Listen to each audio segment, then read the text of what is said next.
And here it is. Here it is. It is here. Here I am. Hope you're there.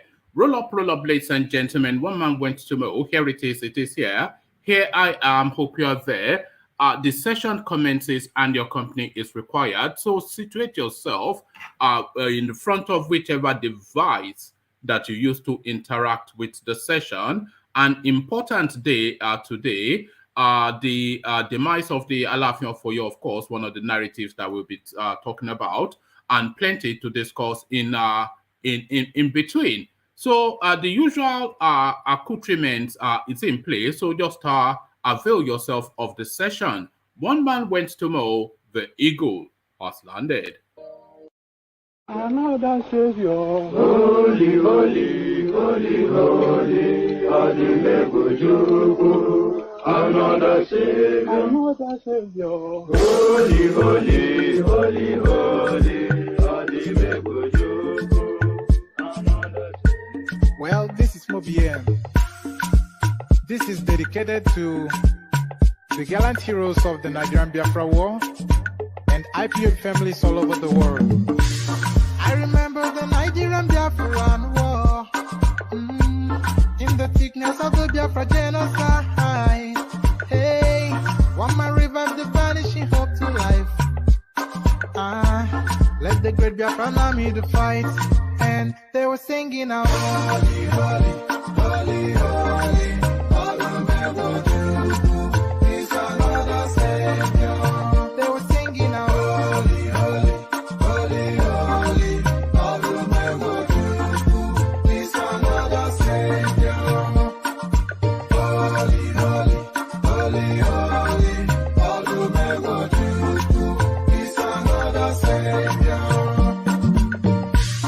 Many years after the genocide, whoa, yet another great leader has risen up now. Oh, and he's leading the Biafrans to victory. Inyamadika, yabika kwa namno. Hey, anamekele maduche mefo. Mwanemo, it's an honor having you on board. When I'm singing along, holy, holy, holy, holy, Mandekano is another Savior.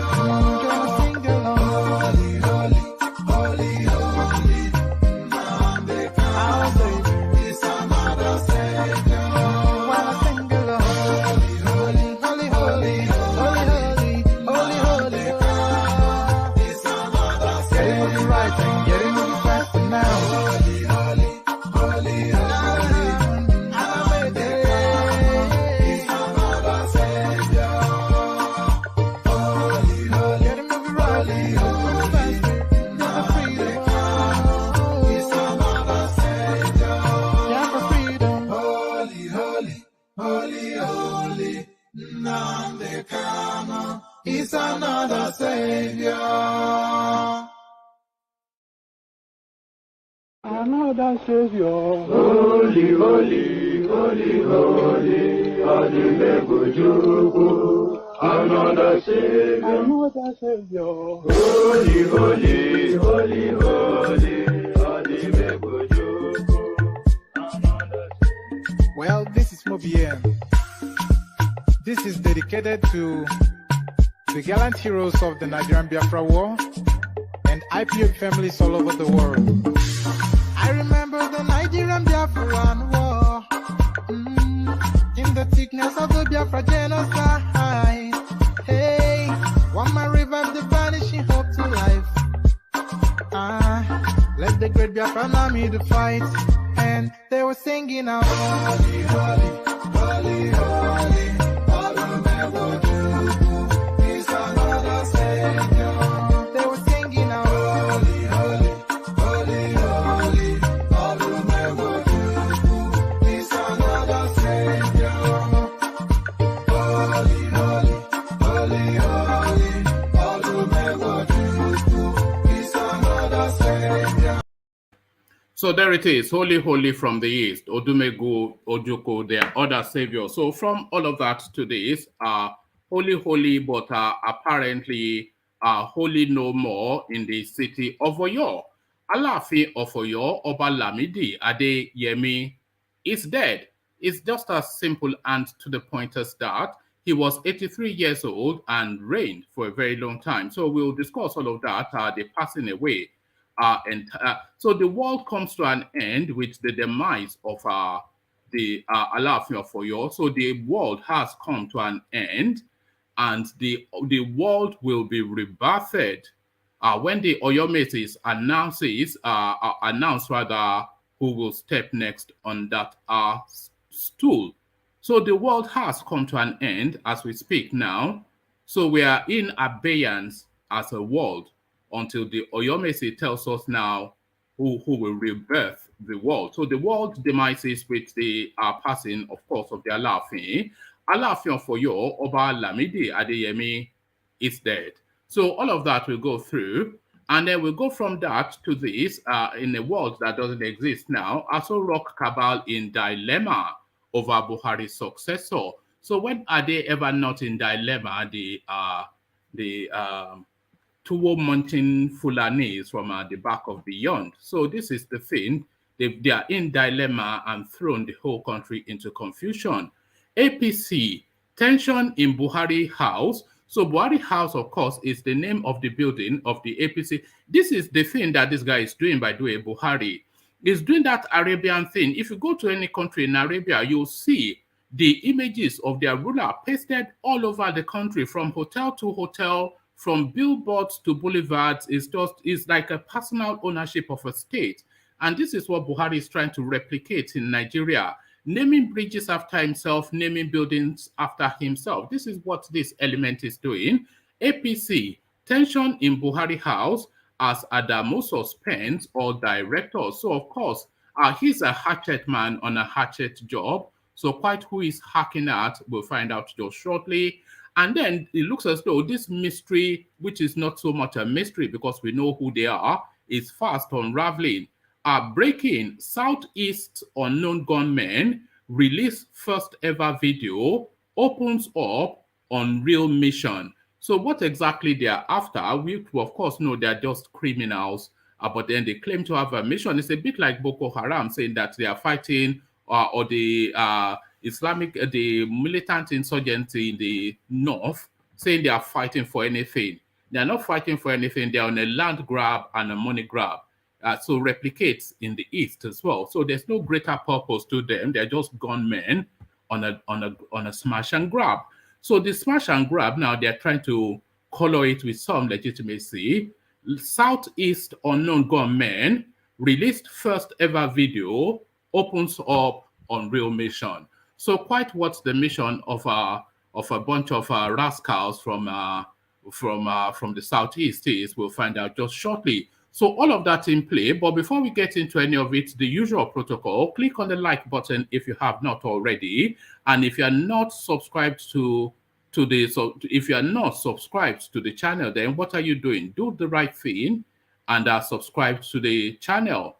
But before you do all of that, to attention as we come in formally into the session. This was how the Alaafin came onto his stool to the beats of the stone. The Nigerian national anthem, Mr. Albert Congo raises the flag of the new nation. Nigeria, we hail thee, our own dear native land. Though tribe and tongue may differ, in brotherhood we stand. Nigerians old and proud to serve our sovereign motherland. Our flag shall be a symbol that truth and justice reign. In peace or battle honored, and this we count as gain. To hang on to our children, a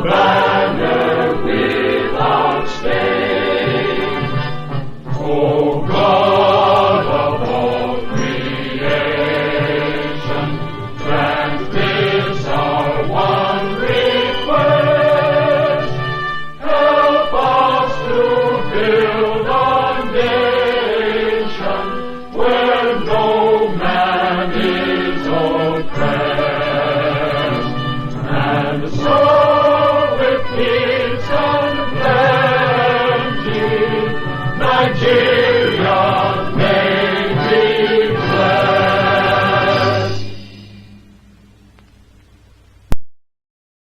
And there it is. Nigeria may be blessed. Blessed once upon a time with an Alaafin, of course. Alaafin of Oyo, Oba Lamidi Adeyemi is dead. Top Yoruba monarch, the Alaafin of Oyo, Oba Lamidi Adeyemi, has passed on. Correspondents can report.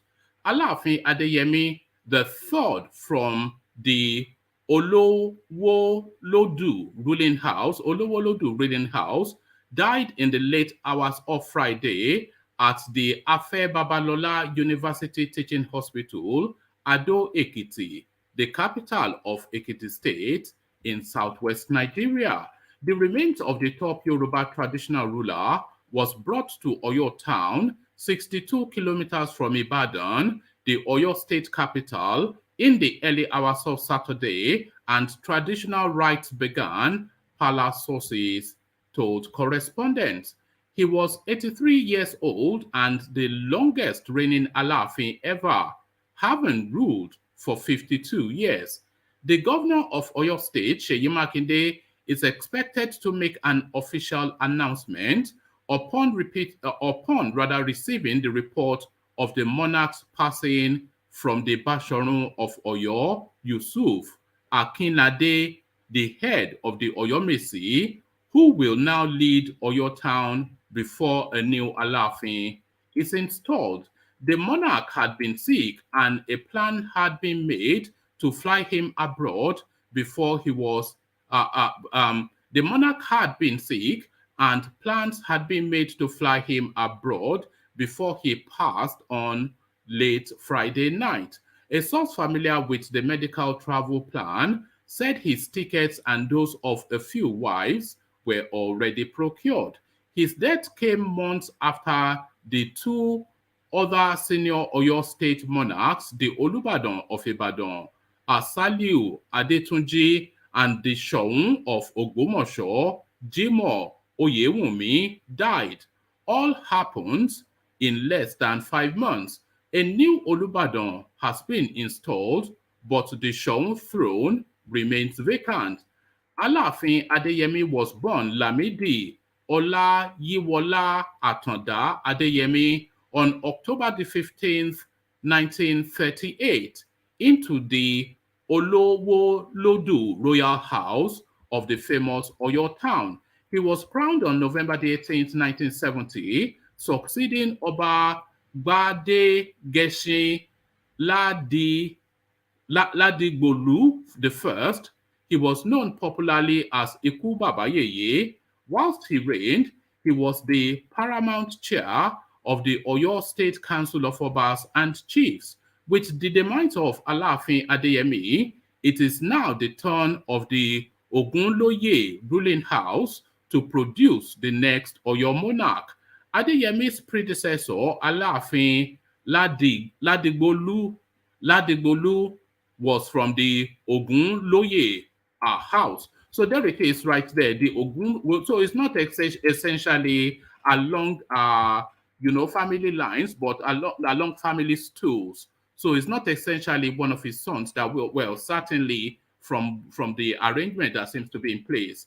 So it's not his family that will now take the throne. It's the Ogunloye house that now has their turn. He's succeeding the Ogunloye house, who now to succeed him by whoever the Oyomesi deems that the Ifa has chosen. So there it is right there, and just a little video commemoration just to mark the passing of the king of the world. So the king of the world, the demise of the king of the world.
So it's quite interesting how these things happen because I caught a little. I'm just watching that clip just with you then, just so I could react to it, and I caught a little snippet of somebody saying, "Well, you know, that is to say that they are not letting the Shango worshippers enter." So it's always interesting. All these monarchs that we have in Yoruba land now, that they double both as the custodians of the deity, but then also following one of the Arabian religions, one of the Middle Eastern religions, whether Christianity or Islam mainly. So it's funny because if you look at the people gathered there, they were essentially clothed in Islamic garb. But the Alaafin, of course, a custodian of Yoruba deity, along equally to the Oni of Ife as well. To the point then that I distinctly heard somebody said, that they are not letting the Shango worshippers come into the Afin palace, which belongs to them. So this is the intricacies that is in play now in Yoruba land. We'll listen to that clip again at some point. Maybe I misheard.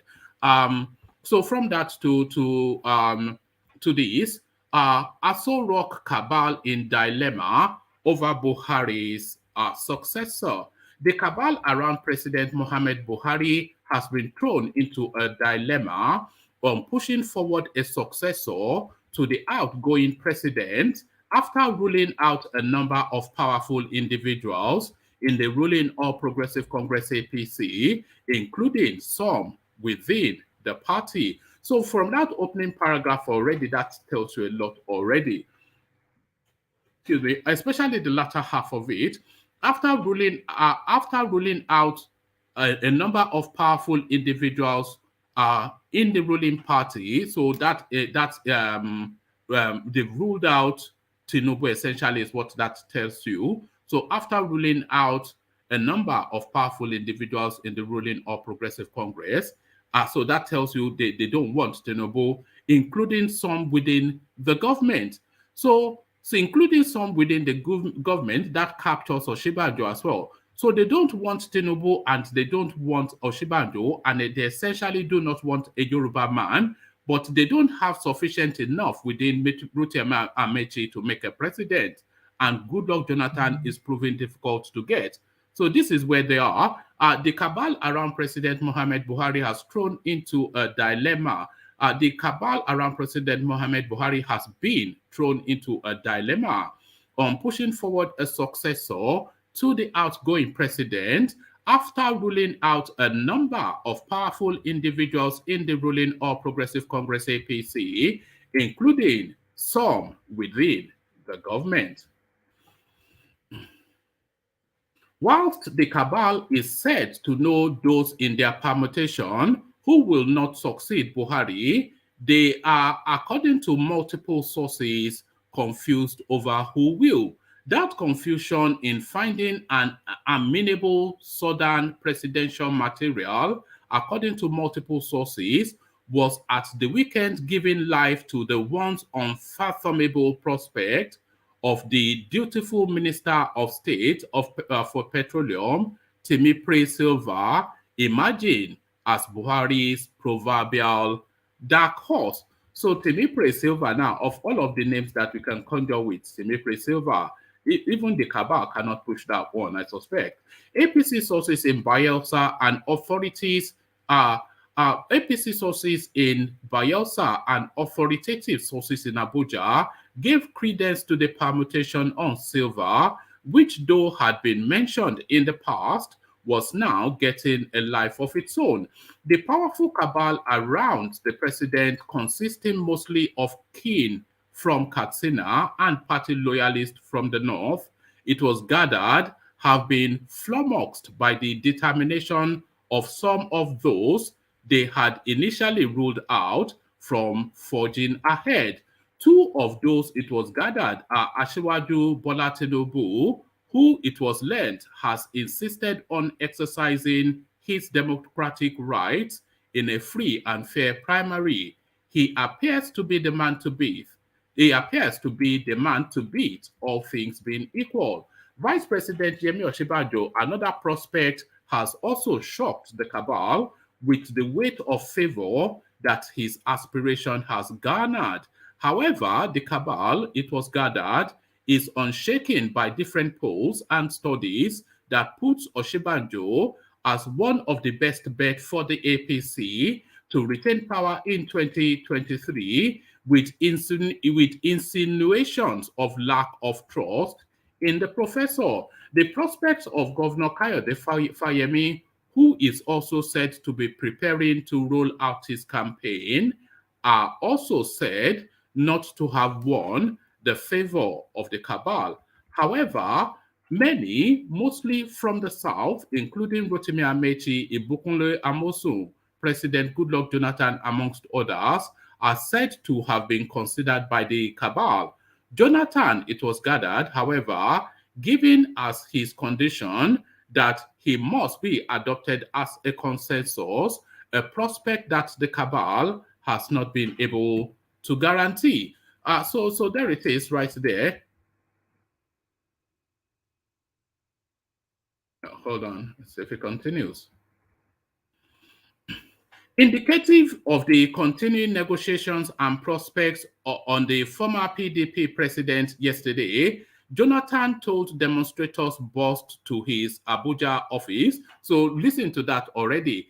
He told demonstrators burst into his Abuja office. So they were ferried there. So essentially, it was an orchestrated presentation that happened yesterday. So it wasn't a crowd that gathered spontaneously. They were commissioned and gathered and given placards. Remember when we saw somebody doing a Buhari placard and they were holding it upside down and somebody approached them like, what is going on? They said, no, they just gave me 2,000 naira and told me to hold this. So this is essentially what they do. Indicative of the continuing negotiations and prospects on the former PDP president, yesterday, Jonathan told demonstrators burst to his Abuja office to encourage him to run to still wait, noting that the road was not yet clear. The confusion in the camp of the cabal, it was gathered, has led to the prospect on silver. Multiple sources in Abuja and Bayelsa confirmed the development yesterday. Dofai Ola, State Publicity Secretary of the APC in Bayelsa State, and who before then was Silva's Chief Press Secretary as governor, rebuffed comments on the issue when contacted by correspondents. I have no comment on what you have asked, he told correspondents. His sealed lips, according to sources, follows strict instructions from the minister to aides not to comment on the issue. However, other loyalists of the minister revealed to correspondents that it is a process that however, other loyalists of the ministers revealed to correspondents that it is a process that work on the silver presidential ambition has been ongoing for some time. However, many sources would not comment on what positives that have drawn cabal. However, many sources would not comment on what positives that have drawn silver to the cabal. However, a critical stakeholder in the APC told correspondents that the cabal wants somebody amenable that they can control as president, and that Silva may have been an easy choice for them. They want somebody that will be willing and amenable, and that is where Silva fits the bill, as he is willing to be and is also amenable in the eyes of the Northern Cabal. You can see how they have trusted him with the Petroleum Ministry for almost 4 years, unlike the other man from Delta Ibe Ika-Chikwu, one of the sources privy to Silva's project, disclosed yesterday. It was also gathered that the aspiration of the Transportation Minister Rotimi Amechi is also weighing on the conscience of some of the northern leaders. Those looking at Amechi believe that it is a matter of conscience that he has given much to the party and also delivered the president twice. But some of them frown at his swagger, as shown at his declaration when he ran around the stadium saying it was unpresidential. Meanwhile, the prospect of Silva emerging as the PDP's dark horse gladdened the hearts of the chieftains in the PDP aligned to Atiku Abubakar. According to one reliable source, the emergence of Silva will make a sweet victory for Atiku, as displeased Yoruba APC chiefs and others would easily push support to Atiku if he emerges a PDP candidate. The enthusiasm of the Atiku camp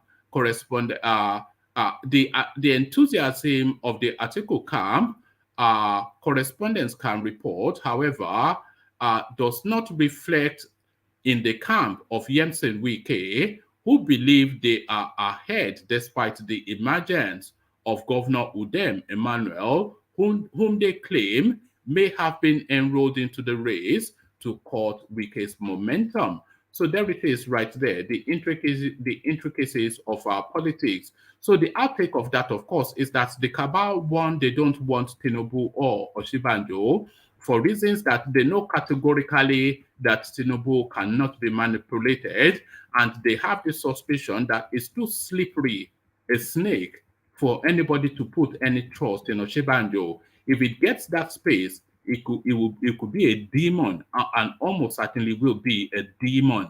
So they have no faith in either Tinubu or Shibanjo. And essentially, they have no faith in the Yoruba space because they know that the Yoruba space are not maneuverable to manipulation. But Timothy Silva, who Bonam, who be in Papa, he will do as they tell him.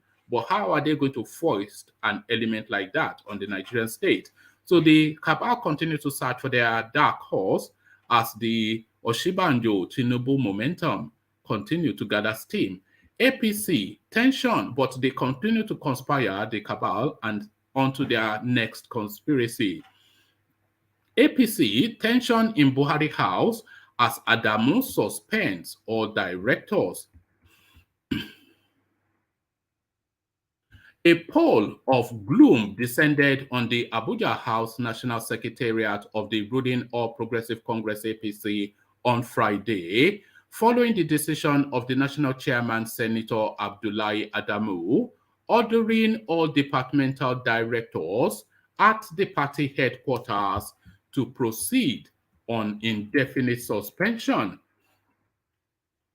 So, pardon me. So, it's quite pertinent to note what the order is. So, there's so many ways that he could take them out of situation, but he told them to proceed on indefinite suspension.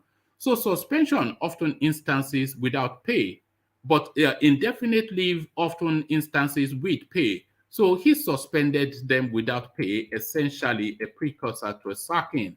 So he's going to sack them, it's essentially sacked them.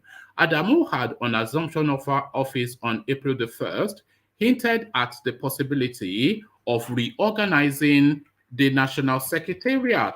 He has, in the interim, embarked on remodeling the party secretariat, relocating his office from the 3rd to the ground floor. On April the 1st, Adamu had disclosed the possibility of probing the staff of the Secretariat, especially its directors. The former Nasarawa governor declared that the party could not continue to carry on with the old way of doing things, adding that his administration will have zero tolerance for failure. So his speech, as for you, the director of administration, you have no hiding place. We will count on your loyalty to the party. It is in God's pleasure that we are here at the helm of affairs of this party.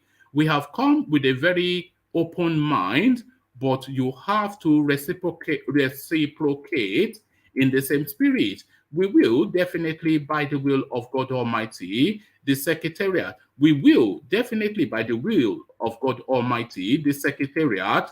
We need to look at you, but I am not saying anything today until the Transition Committee submits its report. It is my hope that by the time the reports are submitted, you will have what they call a clean bill of ledger. That is my prayer, right? We have zero tolerance for failure in this new dispensation of our great party, he had declared. He immediately set up a transition committee headed by a former governor of Jigawa State, Ali Saud Banin Kadu, to study the handing over a note of the defunct caretaker committee and other sundry matters affecting the national secretariat of the party. On Friday, however, correspondents gathered that Adamu, based on the committee's recommendation, decided to suspend the directors as about eight of them. Some of the departments include those administration. This is how it's written, by the way, not me reading it badly. Some of the departments include those administration, organization, welfare, strategy, legal, and publicity. Adamu's action is the first of its kind at the Secretariat. On assumption of office on June 2020, the then national chairman, Comrade Adams Oshiomhole, has said he would reorganize the Secretariat by removing those who had no business at the party house. He indeed embarked on some form of staff verification and weeded out those found wanting. So there it is, right there, the big axe wields in our APC Central. They are clearing the deck, of course, so that he can become a lord in that space. So strike fear into their heart and then seize charge of their souls. This is what is playing out. Southeast unknown gunmen released first ever video, opens up on real mission. The so-called unknown gunmen terrorizing major parts of Nigeria's southeast region since last year have released a video where they outlined their objectives. In the 2-minute 55-second clip shot in a forest obtained by correspondents, one person amongst the gunmen said their grouse is the detainment of Nnamdi Kanu, leader of the Indigenous People of Biafra IPOB.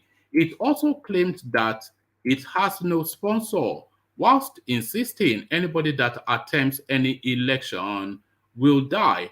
The video was released on Thursday, April the 21st, 2022.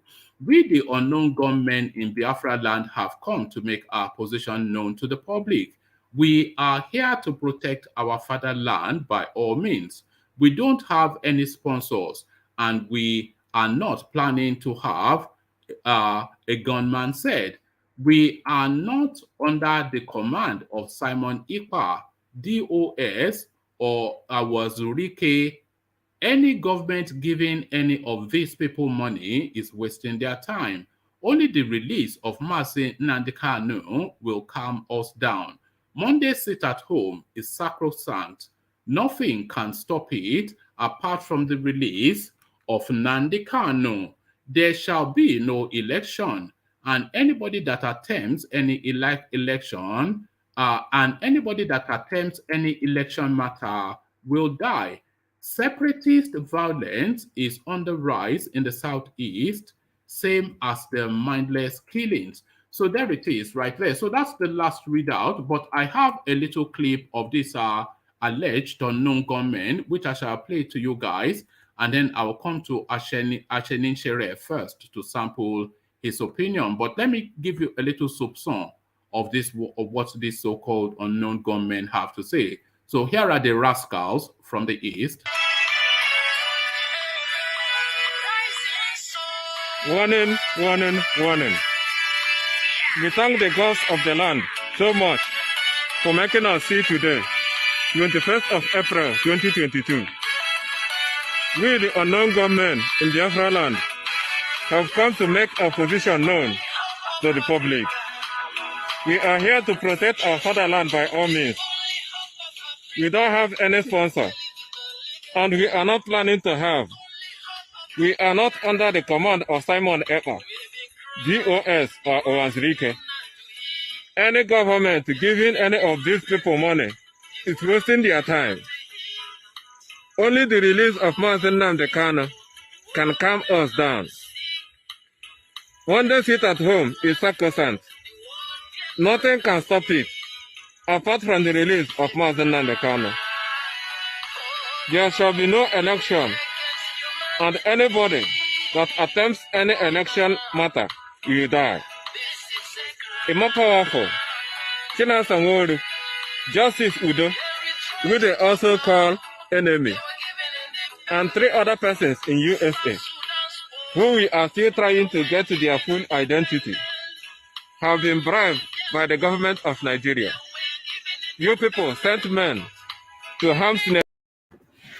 So there it is, the usual noise making from the east. So Baba Kure, so let's start you off from there. The unknown gunmen, now known gunmen, but are we any the wiser on anything that they have to say? Just the usual gibberish from the east. Baba Kure. Yeah, good morning, good afternoon, good evening, wherever you are. Like Thomas. This is it. The Australian man. Anyway, it is just nonsense you are talking about. You can, to me, I don't really believe in what they are saying, like nobody is sponsoring them. So if nobody is sponsoring you, how are you getting money to buy ammunition? Are you getting money to buy this? How are you getting money to buy that? There is nothing wrong since government failed to protect its citizens. There is nothing wrong in you defending your land from invasion, making sure that your people are doing okay. They can go to farm, they can plant their crop and guard them. But the issue of killing one another, it is unacceptable. And the fact that the election is not going to be held in the eastern part of Nigeria, where the only way they can do it is to sit at home, like the way they usually do. But if you think that, okay, because of gun and bullet, that is why the election is not going to be held, the election is going to be held and it will go. So that is just nonsense they are talking about here. So that is my take on that. All right, thank you, Baba Kure. It's just a total nonsense. It's just silly boys playing toy soldiers with guns, but they are taking real human lives. It's just a thing, just a nonsense. They think it's a game, they think it's a movie, but they are killing people. It's just a total nonsense. But from that to more serious matters, the world came to an end yesterday, Baba Kure. The demise of the mighty Alaafin Of Oyo. Your take on that, Oba Alaafin? It is very sad when I heard about about it this morning, particularly from this from your write up here. Before I came in, I saw that Alaafin is gone. Then I had to go to the Nigerian newspaper because I don't really want to read Nigeria's newspaper because there's nothing really good that we are going to read about it. So then that was where I now confirmed that, oh boy, that is very, very sad anyway. I see here that somebody mentioned that Alaafin, like we burn. No, I've removed that person. What an idiotic thing. Even if very, you don't like the man. Very idiotic. You can say that one man. Yeah. Even the politician that is taking your money every single day, you always run after them. They will give you 5,000 again and you go and vote for them. You will always support those who are mostly oppressing you. So you might have different opinion. He may not support your cause, maybe Yoruba Nation or IPOP or whatever. Well, that is own personal choice. So, like me, when I read about that, I felt very, very bad because no matter what, you will still miss him. And one man, you don't supposed to have any program today. You're supposed to have your flag. A day of mourning. A day of mourning. No, we have to acknowledge the passing of the world king. Actually, it is very sad. It is very sad, and I think there seems to be a cleansing in Yoruba land. And I think we should give at least maybe 1 minute silence for him. All right, maybe 30 seconds. Let's Okay, 30 seconds. All right. let's do. We have a countdown, so let's do that. Yes, well said, Baba Kure. So let me bring it up. So 30 seconds for the passing of the world king.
Okay, not quite a minute silent, but I think that would that's yes. But I was saying that there seems to be a cleansing in Yoruba land,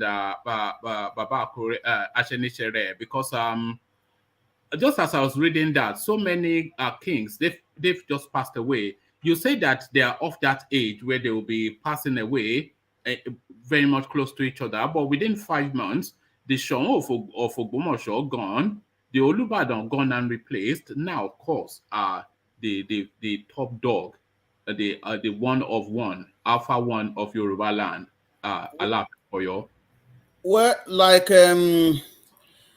well, to me, I don't really read meaning to that. Like maybe something suspicious is going on. I'm not going to read meaning to that. I think it is just the right time for them to just pass on. That is my take on that. I'm not going to read any meaning. Maybe something. You don't think it's the deity is calling them? I don't think so. It is just the time. It has been appointed that you have to die one day. Either way. No matter how person die, that is the appointed time for that person to die. So that is it. So it is very sad when I read about his demise. It is very, very sad. In fact I was moved. Actually, I like him. He never appeared like he was going to die, because every time you see him, he's still, that is what I for want his to say. age, still very energized and very, very, very, very strong. both That is physically and mentally. Yeah. So go because on, you will see him go on the track and run and like even what he's doing self, I cannot even try that. Honestly, because you see the man how he punch and stuff like that. You know, he used to be a boxer. Oh, okay. Yeah, I never knew that. Boxer. Yeah. So even with his age, what he's doing sometimes, I cannot even attempt that. And I will say to myself, I can't do this, because the way the man is boxing and stuff like that. In fact, that is one of the reasons why I said seriously, the man died, because the way is still very strong. So it is, and all those young babes that is been marrying every year. Look at that. My wife was talking about it. She said, "Oh, all those young ladies now, they will run away now because they've already got enough money to go and establish themselves." You know, there's something they call. Do you know what they call shukbo in Yoruba land? Shukbo. Yes. So whoever comes in now as the king, so he already has like a nice dish. One man. I don't think they will agree with all that crap, man. I don't think. It's tradition now. I know it is tradition, but the tradition doesn't give the incoming king right to say where I that have to inherit the wife of previous king. It's never done. One man, it's never done. I thought that was I thought it was obliged to that you take the throne and everything that goes with it. No. It doesn't work like that. If it is family, make it like like brother to brother. Where they might say, where you are going to inherit this your brother's wife or your brother's wife. and it also depends on that brother if you really want to do that or not. So it's not something that it is not very common these days anyway. It's not very common like it used to be, in olden days. So let alone incoming king will inherit the late king's wives. For where do you don't even know how many wives that the incoming kings have self? Do we even know how many wives this this king has? Because he just, even the ones that have run away, they are more than people's wives in total. He must have at least 10 wives. I think it is more than that. Yes, I think it's more than that. I think it will have up to 18, based on my calculation. But because right now I think he has about 6 or something like that right now. And they are very, very young girls. Young girls. I don't approve of that. For somebody in his 80s to be marrying some 30-year-old girl, you just want to destroy her life, don't you? Really? Destroy whose life? The girl's life now. No, it is. No, I don't think so. I don't think so. No, I don't think so. They marry the man because of the money they are going to get, and the popularity that come with it. So it's not issue of the king. There's so many elements.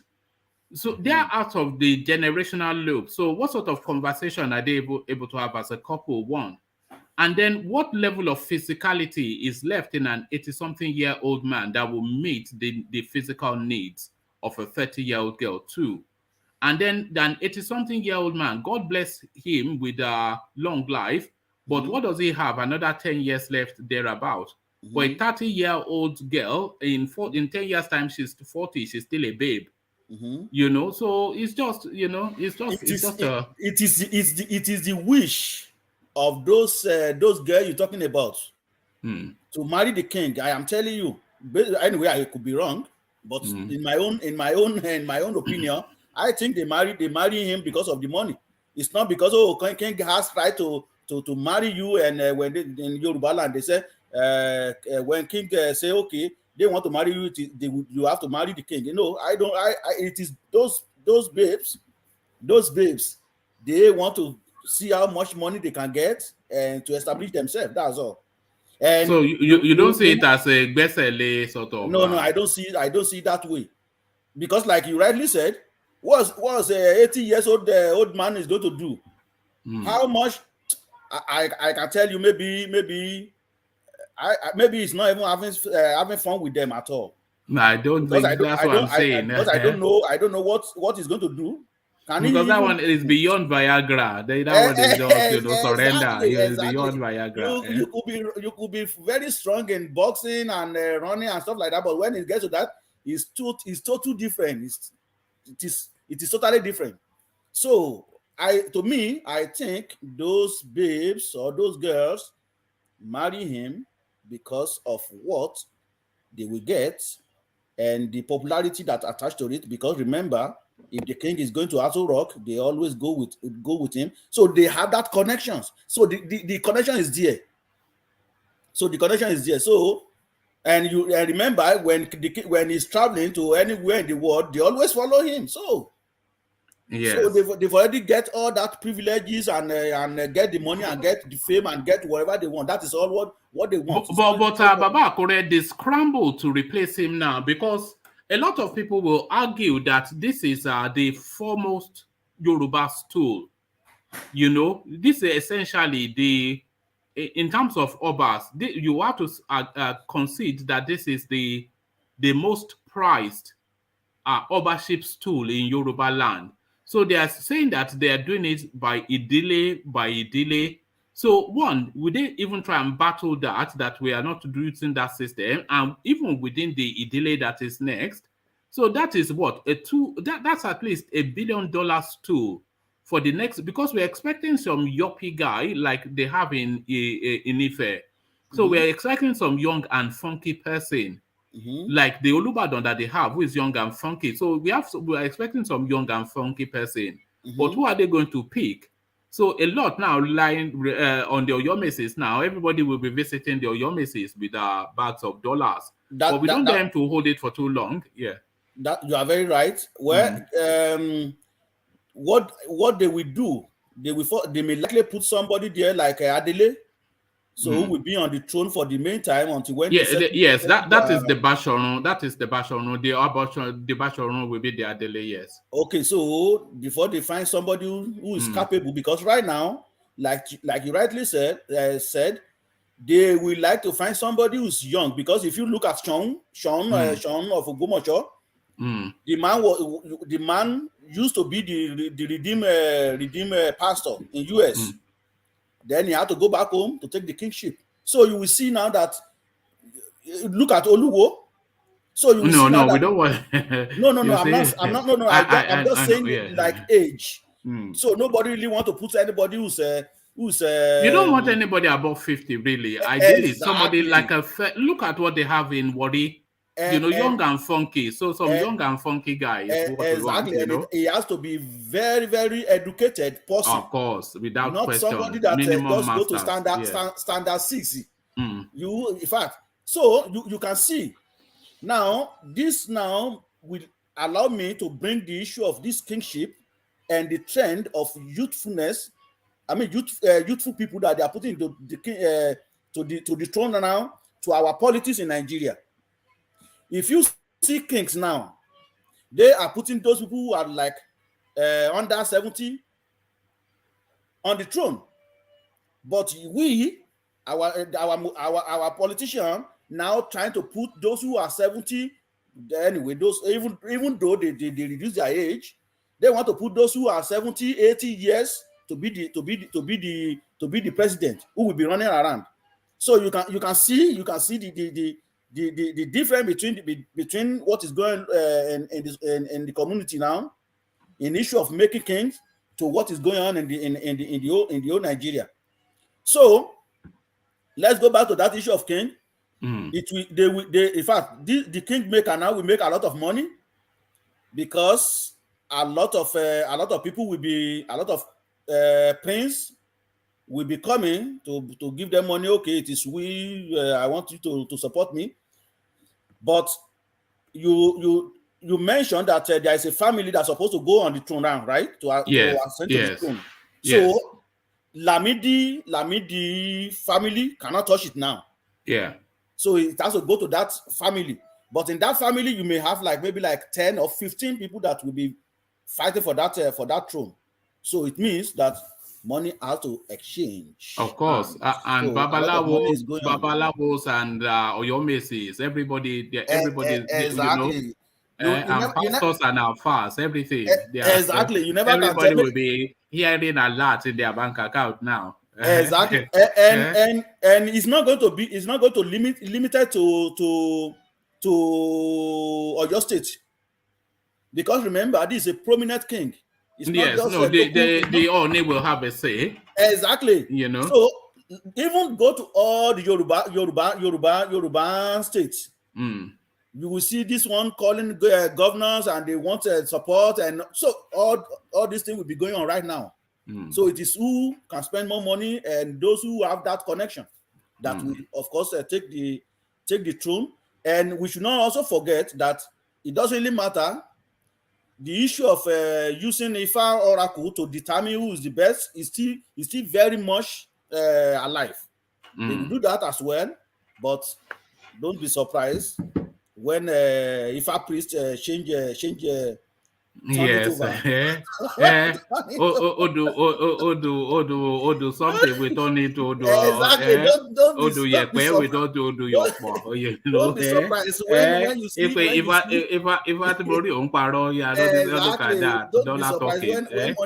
when brand new vehicle drove right to the compound of Ifa priest, and Ifa priest are now change the donation of the donation of the oracle. So all that we might come out, but we just hope for the best, and we hope for the younger person like Oni of Ife, like Sean of Ogbomoso, and well-educated individual to take the throne.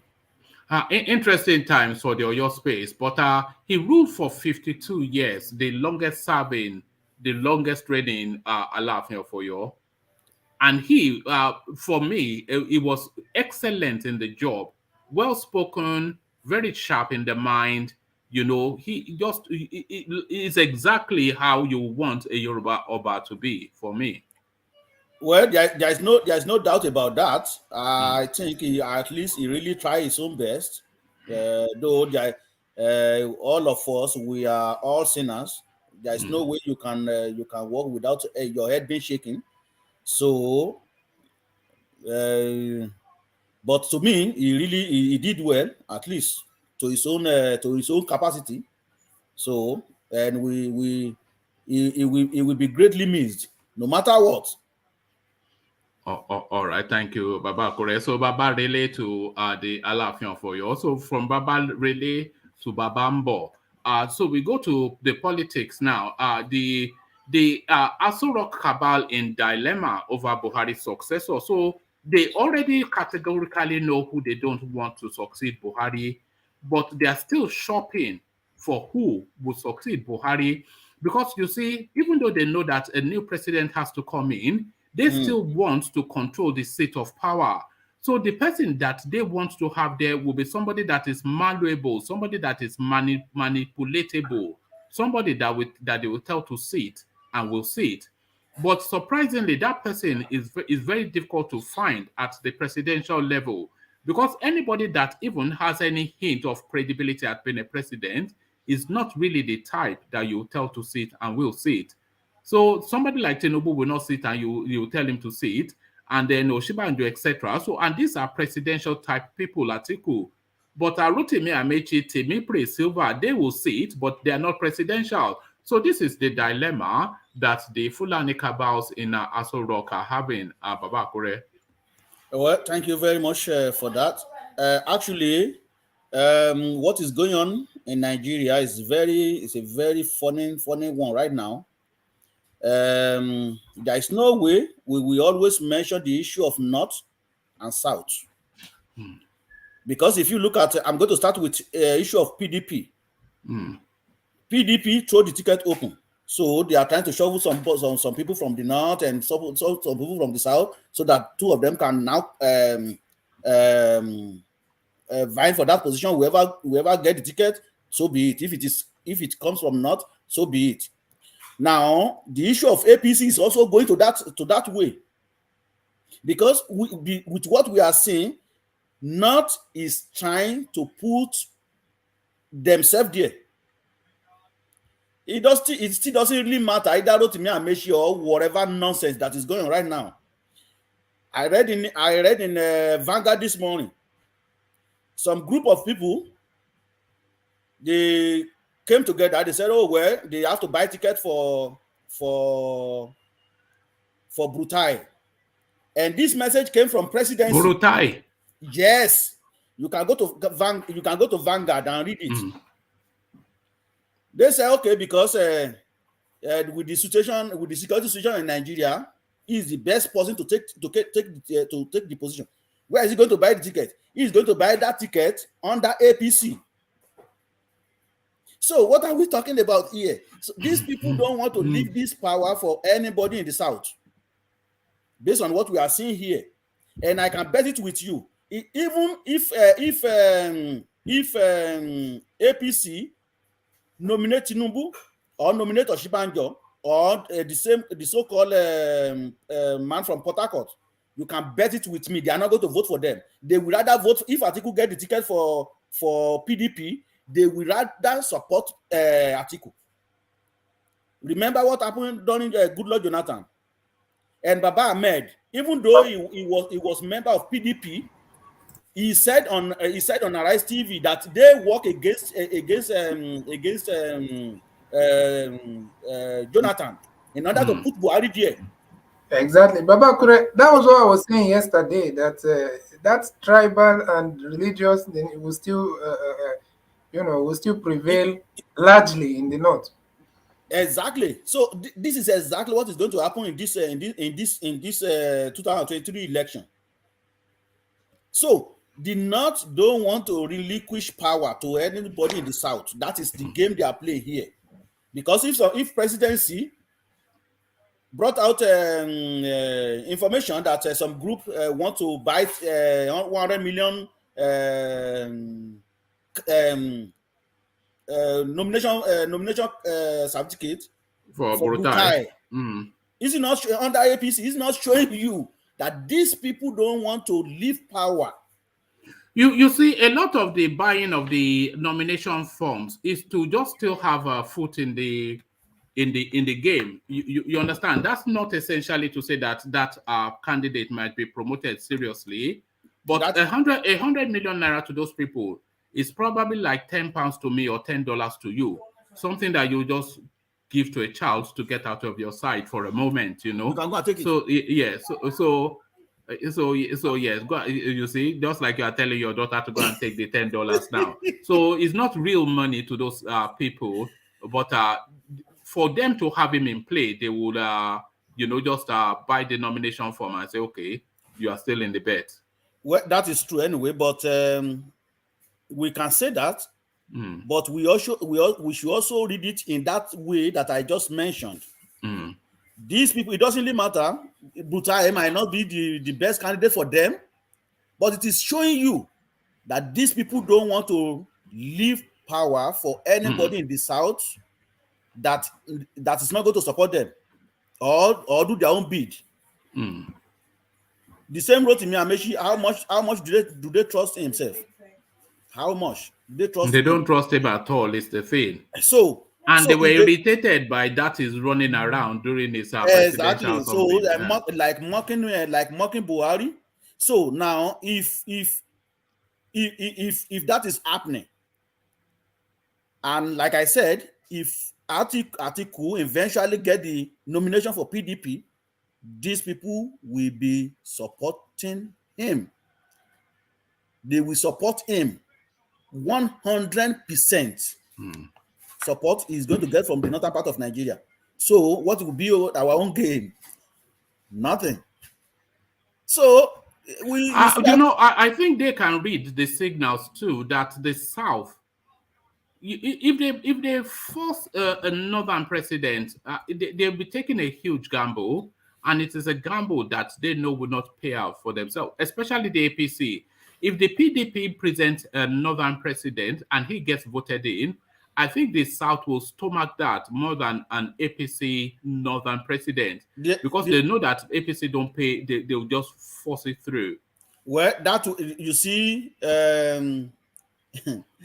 one man, we are still gambling in Nigeria anyway, because I do hope the prediction of Nnamdi Kanu and Sunday Igboho, those who anyway, we all support Yoruba nation, and some people support Biafra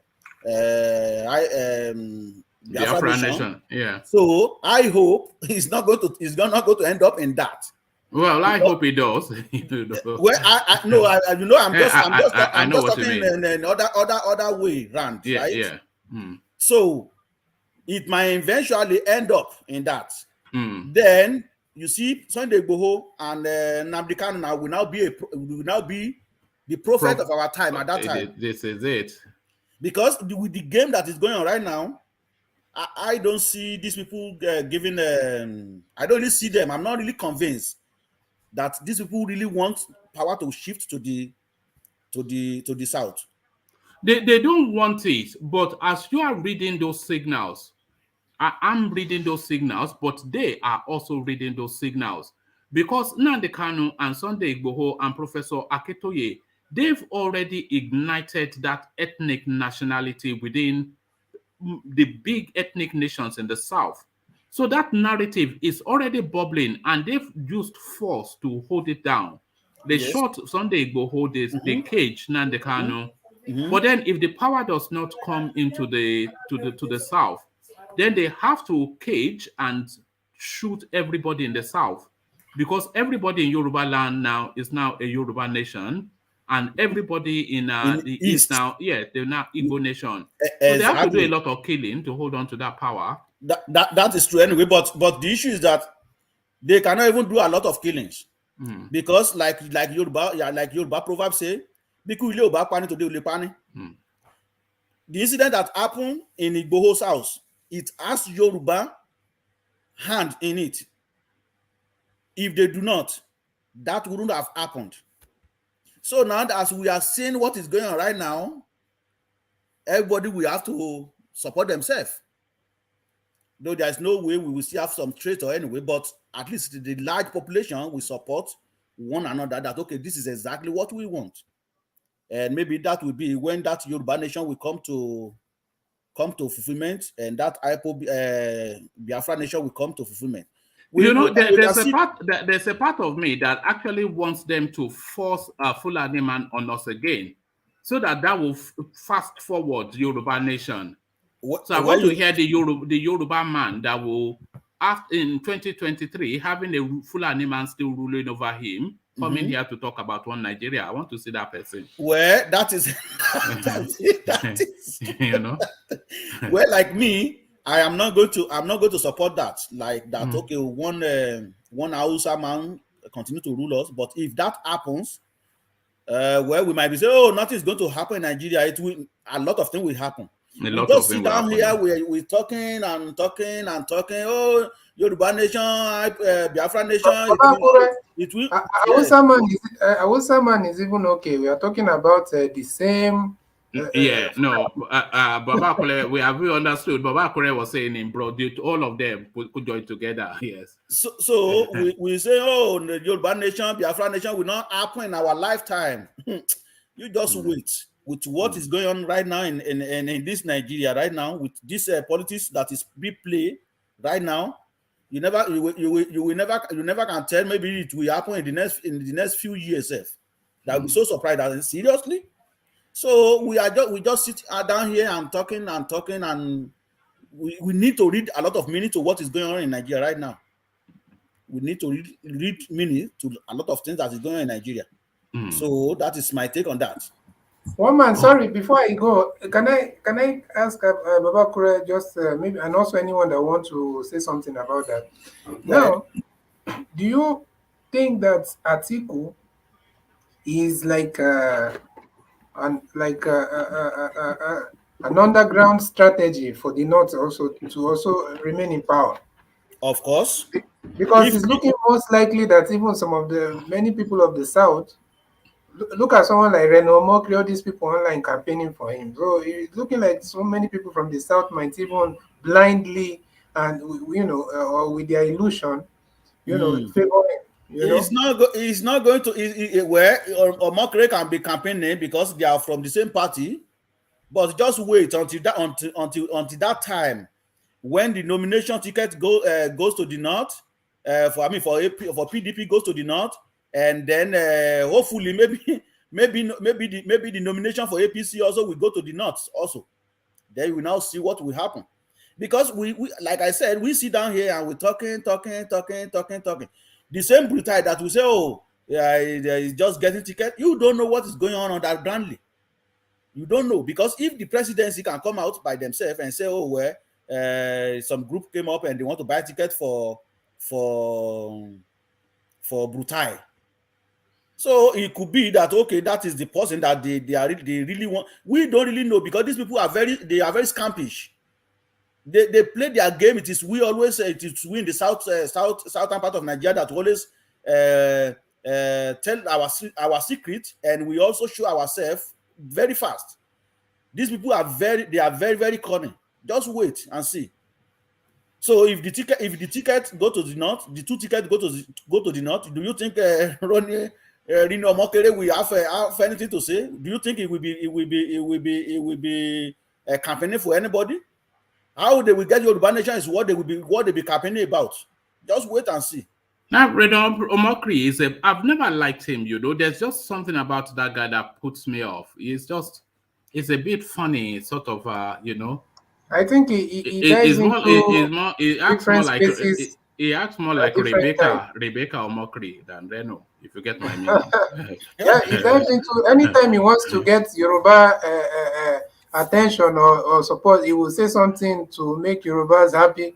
Anytime he wants to get Igbo You know, Yes, he's just yes. playing all sides. How I does guess he define himself? Is he one of the Igbo people? Is he one of yours? he should be more towards the Yoruba because he's a what are those people called? Ishekiri.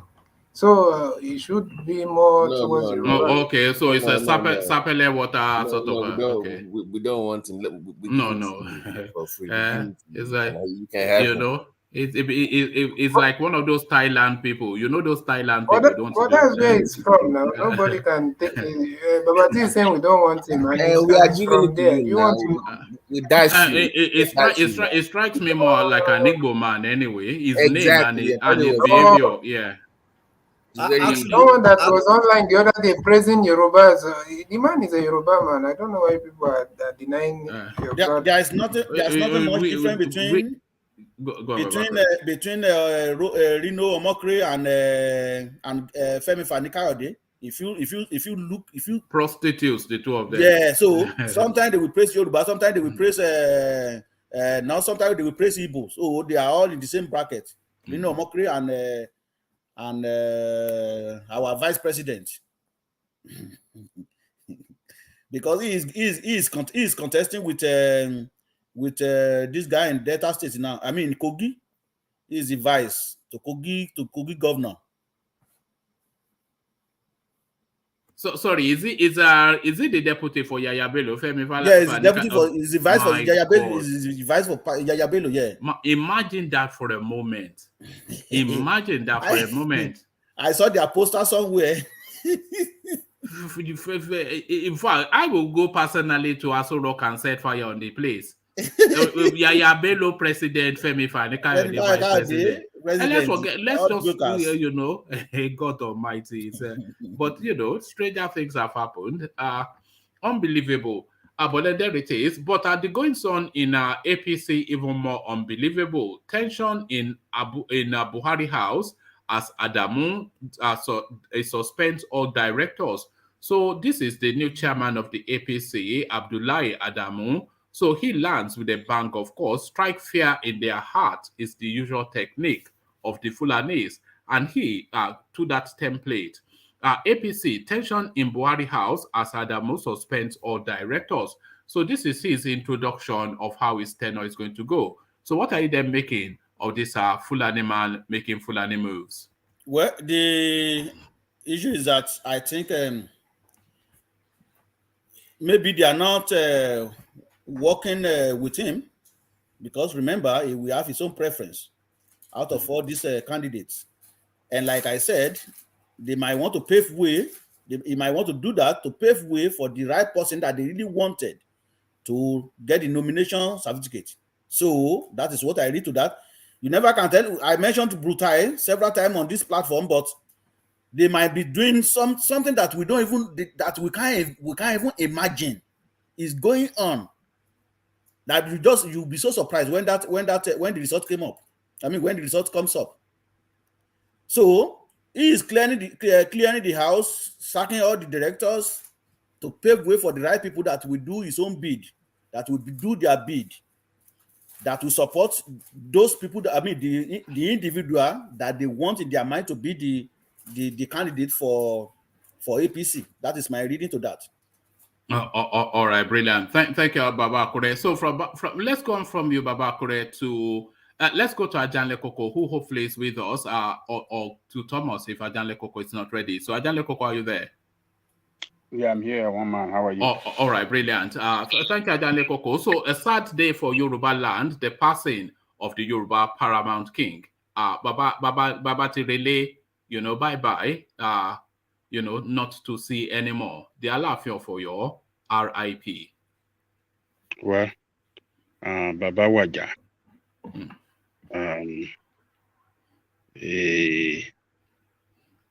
Baba served us well. He has served Yoruba land very well. Honorably well. We have to be proud of him. He has never disappointed us.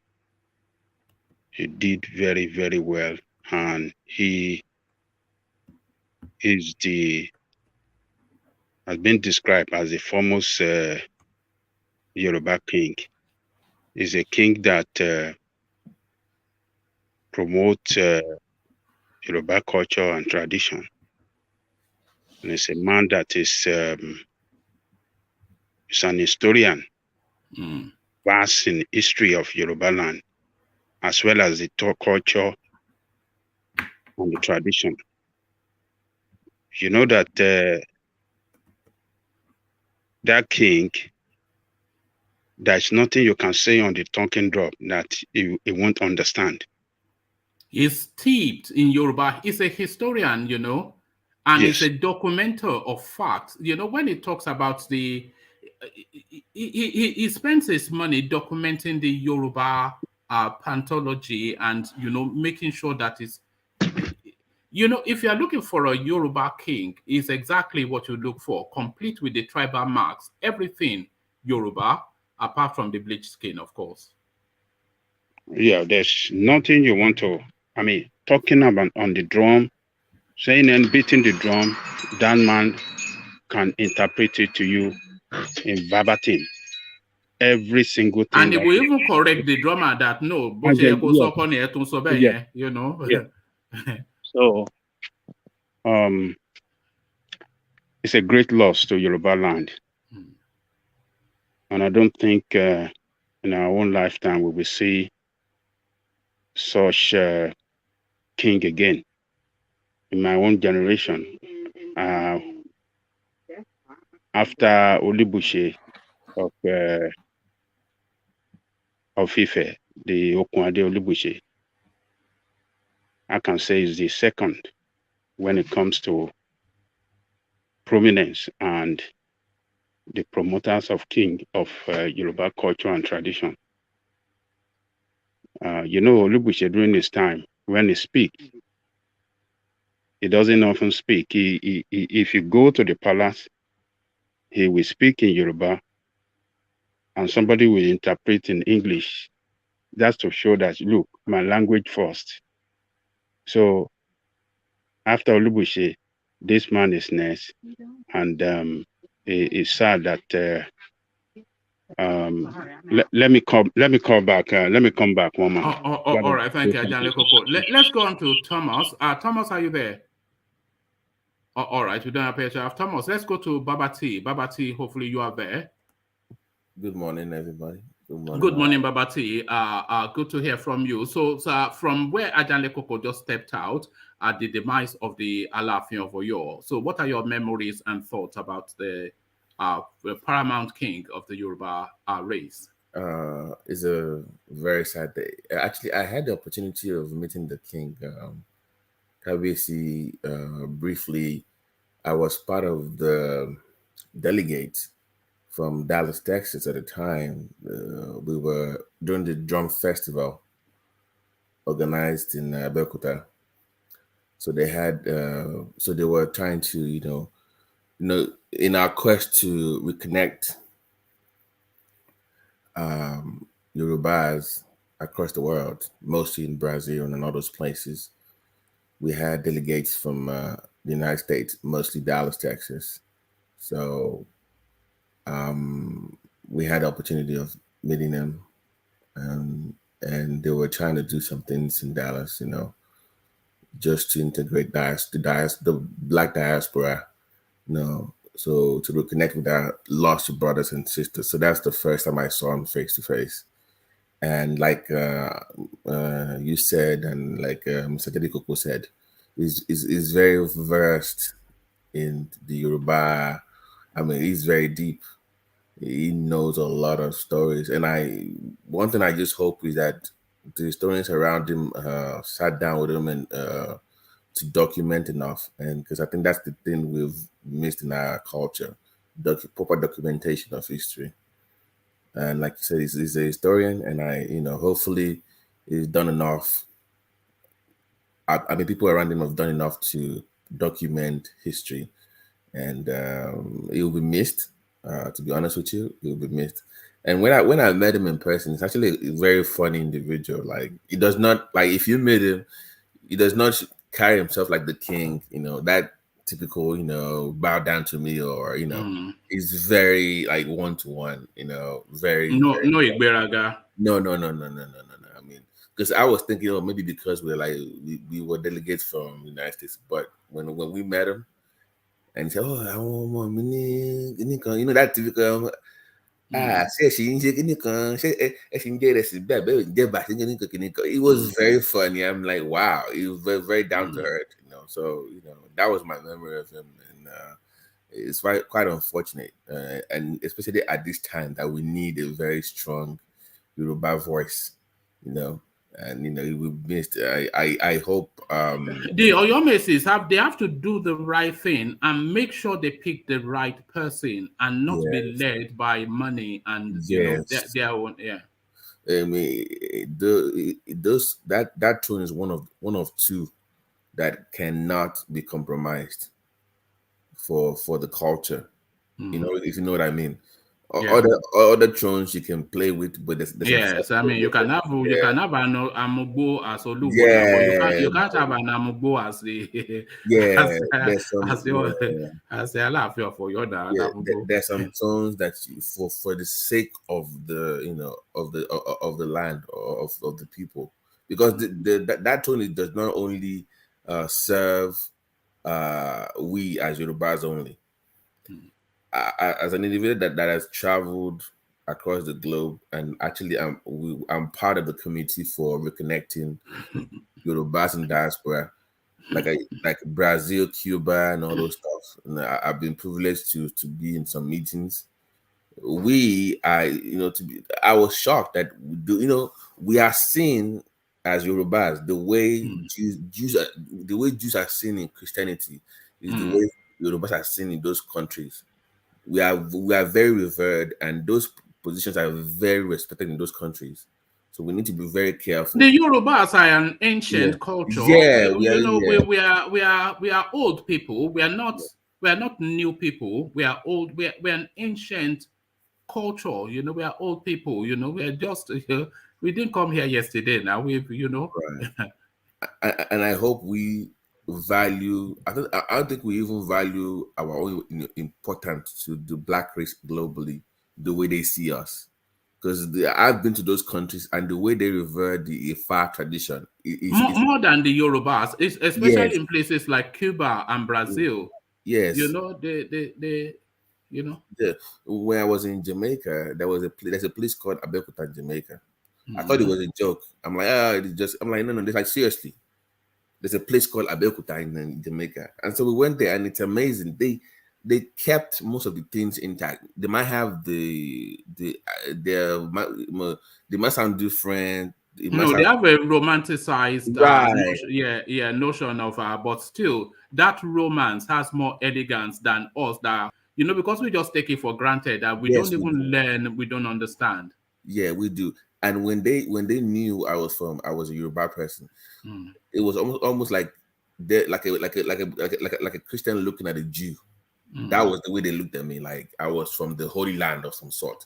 And the way they talked about Oshun it was mind blowing. Did you feel embarrassed that you did not know enough? No. I was using my, the side part was like I was even using my English name, and I felt bad. Like, oh my God, they're like, what's your name? They're like, what? They're like, the way they talked about Yoruba land, like the way you talk about Jerusalem, that's the way they talked about Oshun, like the Alaafin. That's the way they revered our land. And I felt proud and embarrassed at the same time. Like, my God, these people actually, I mean, if I need to do a better job of myself about learning my own culture, the way they see us. So, just like I said, that position, I hope, like you said, hopefully we follow the Ifa principle. Please, I don't want to hear I'm a born again king. If you're the king, what's this new thing? From that little snippet, they were not letting the Ogun worshippers into the palace to come and do the traditional ding dongs. That was ridiculous. I mean, we know in private what you do. So don't give me I'm a born again Muslim. No, you should not be on that throne if you are professing. I'm a Christian too, but as a Yoruba man, you should not be professing your loyalty to any god and be on that throne. That's one of the things that a student of tradition. And if you cannot abide by that, please. Yeah, that's one of the things that upset people the most about the Ooni of Ife who is always talking about the King of Kings, Christianity, and whatnot. The foremost custodian of Yoruba deities is the Oni now, Arole Odua. Arole Odua. He doesn't even, yeah, of course, he knows what that means. So that's not, we are not asking you to go and disparage anybody's religion, but certainly stand first and foremost for yours. Yeah, how can you be an Oni and saying Jesus is Lord? I'm sorry. Look at that. I mean, not, like, what are you talking about? We know in private that's not really what you do. You have to go to some things. He went into the forest for 7 days. He stepped over several bloods to step onto that stool. Yeah. So what are you talking about? Was he fasting and praying in that 7 days? I'm Orisha, Yeah. He went to dine with them. No. As somebody that comes from that lineage, let me tell you something. I've seen some things. There is no way. When my my great, I was very young when my great grandfather was the king and he died. So they will call Uba the kids. They will call them and they will do as a jail, whatever. Things have changed. Back in the 80s, as a king, you wouldn't last 4 or 5 years before they get rid of you spiritually. There was no way you were going to be on that throne. Do you know what the Yorubas believe that Je Oba means? Do you know what they believe? No, I said they will cook the heart of the king. Yes. So they have to. What they do is they get 21 virgins. They will bury body parts around because this is what people don't know. When the king, let me just tell you the truth. When the king is doing his when it's hidden, right, for those days, is having meetings daily with the principalities and powers of those environments. Àwọn olóṣó, àwọn àjẹ́, Ògbóni, Èmèrè, because it's also their king too. People don't know. People think that it's just a king for regular people. No, it's also king for the people that you don't like. That they need his approval to do something that you might not approve of. So it's also meeting all those people. So there's more to just being a king than just what you see on TV, and that's unknown to most people. So but like you said, the king, they better get it right for the sake of the culture. They better. Yes, and they can toy with like you said, 2 stools. Don't toy with the Oni stool, and don't toy with the Alaafin of Oyo stool. Yes. So the rest of them, you can use them to collect your dollars. But please, I mean, you even know now. Yeah. So don't toy with it, So don't toy with it. It means a lot for because the Yorubas are the leaders of the black race, unknown to many people. I know people don't want to hear that, but when it comes to blacks globally, we are like the spiritual center of the black race, and you don't want to mess those two things up, please, for the sake of the culture and for the sake of black across the globe. All right, thank you, Babati, for that. So let me take you next to the east, but let me take you via Alexander Gomez's super chat, who speaks to that space. I really can't see a Biafra nation if granted successful.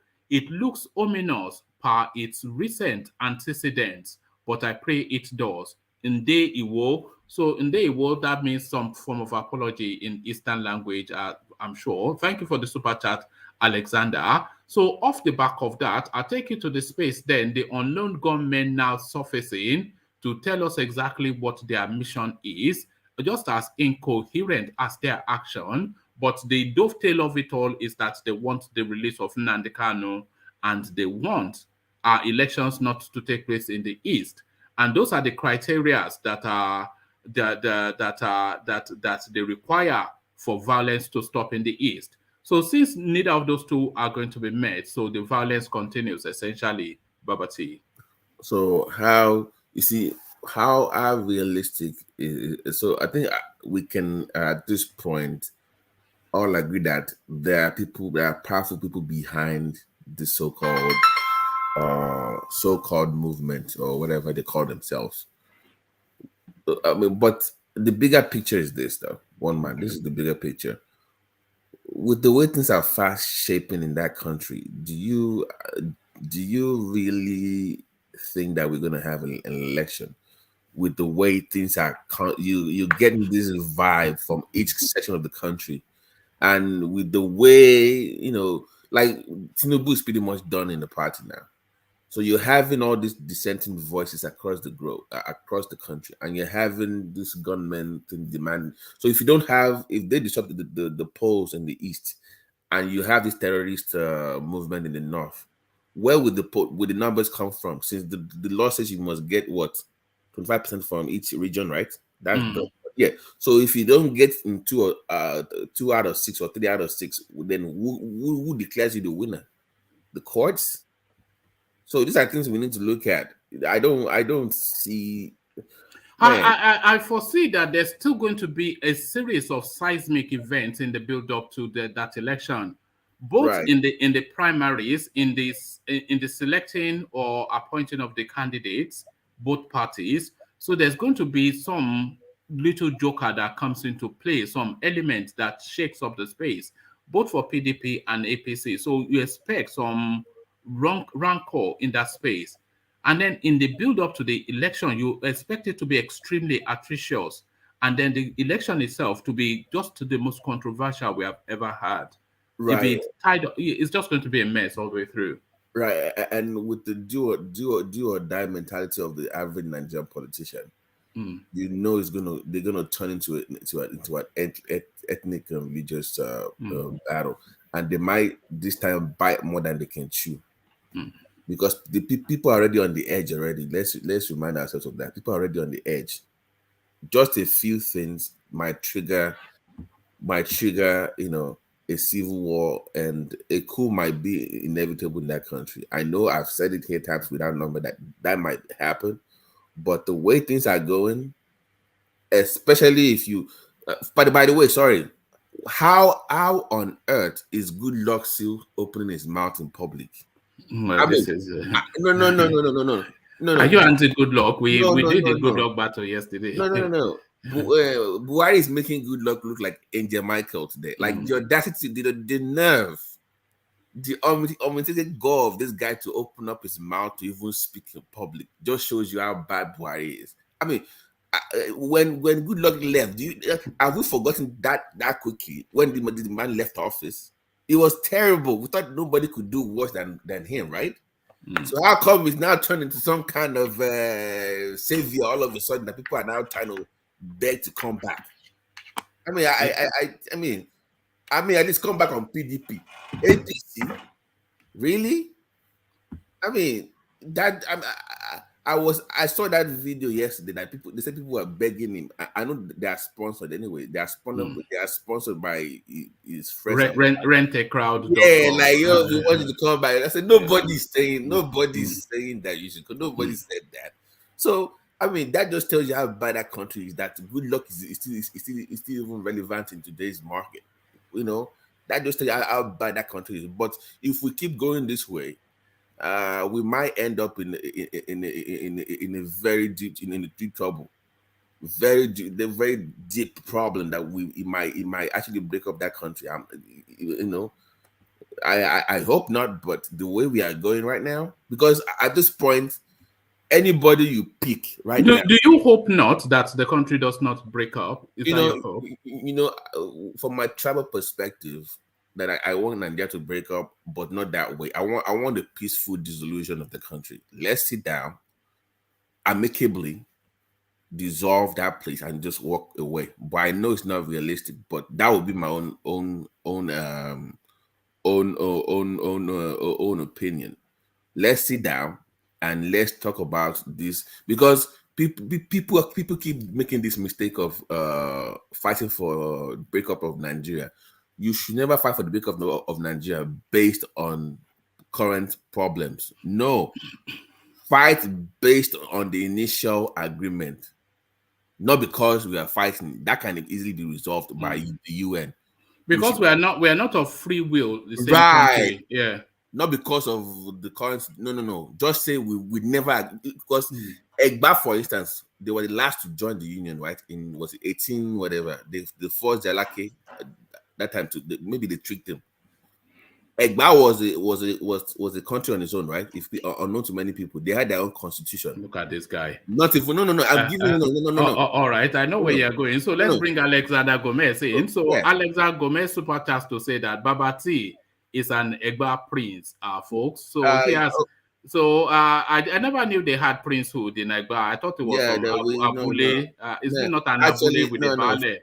Do you have an Oba or a Bale in Egba? No. Funny enough, I'm actually... Bale. No, what system do you have? Do you have an Oba or a Bale? No. I'm not aware that that's an Oba. In the Abbas, they have the Bales, but they have the ruling house.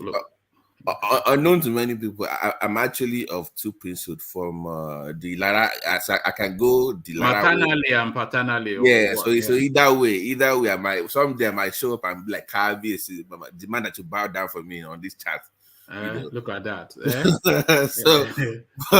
But that would be my own. To be honest with you, let's have a discussion, roundtable discussion, and peacefully dissolve that space. Because look at the belief of the North, for instance. They are not going to change anytime soon. That's the way their mindset is. And you cannot grow with that kind of people. They don't have that growth mindset with them. So why even waste your time? Sit down with them, find a peaceful way to dissolve that space, and let people move on. That would be the best way to solve it. That country is not going anywhere.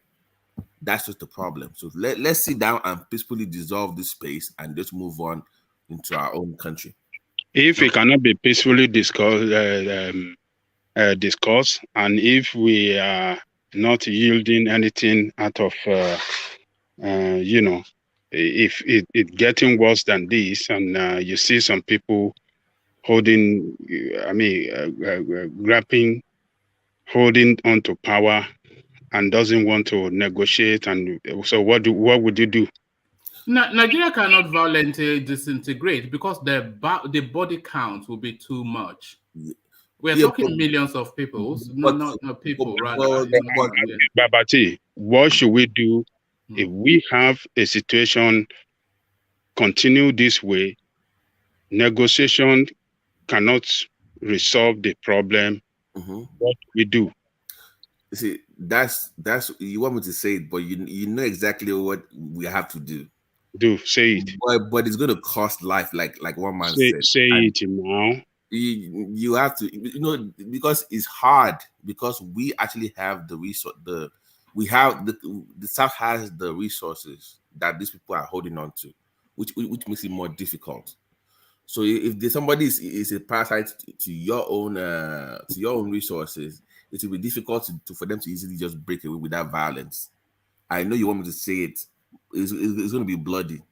Hey, well, when you see a nation that does not fit for any purpose, it's not working for anybody, you see majority of the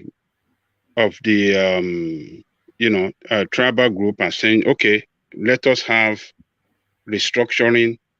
Nobody want to do restructuring. Let us do this. Nobody want to do it. Let us all the roads to, solving all the problem is not allowed by some group of people. So we just have to continue like that. No, but that's the task before the Yoruba people, how to untangle themselves from this contraption, as they call it, but without resorting to violence. Because the price of violence is too heavy. Okay, what is it?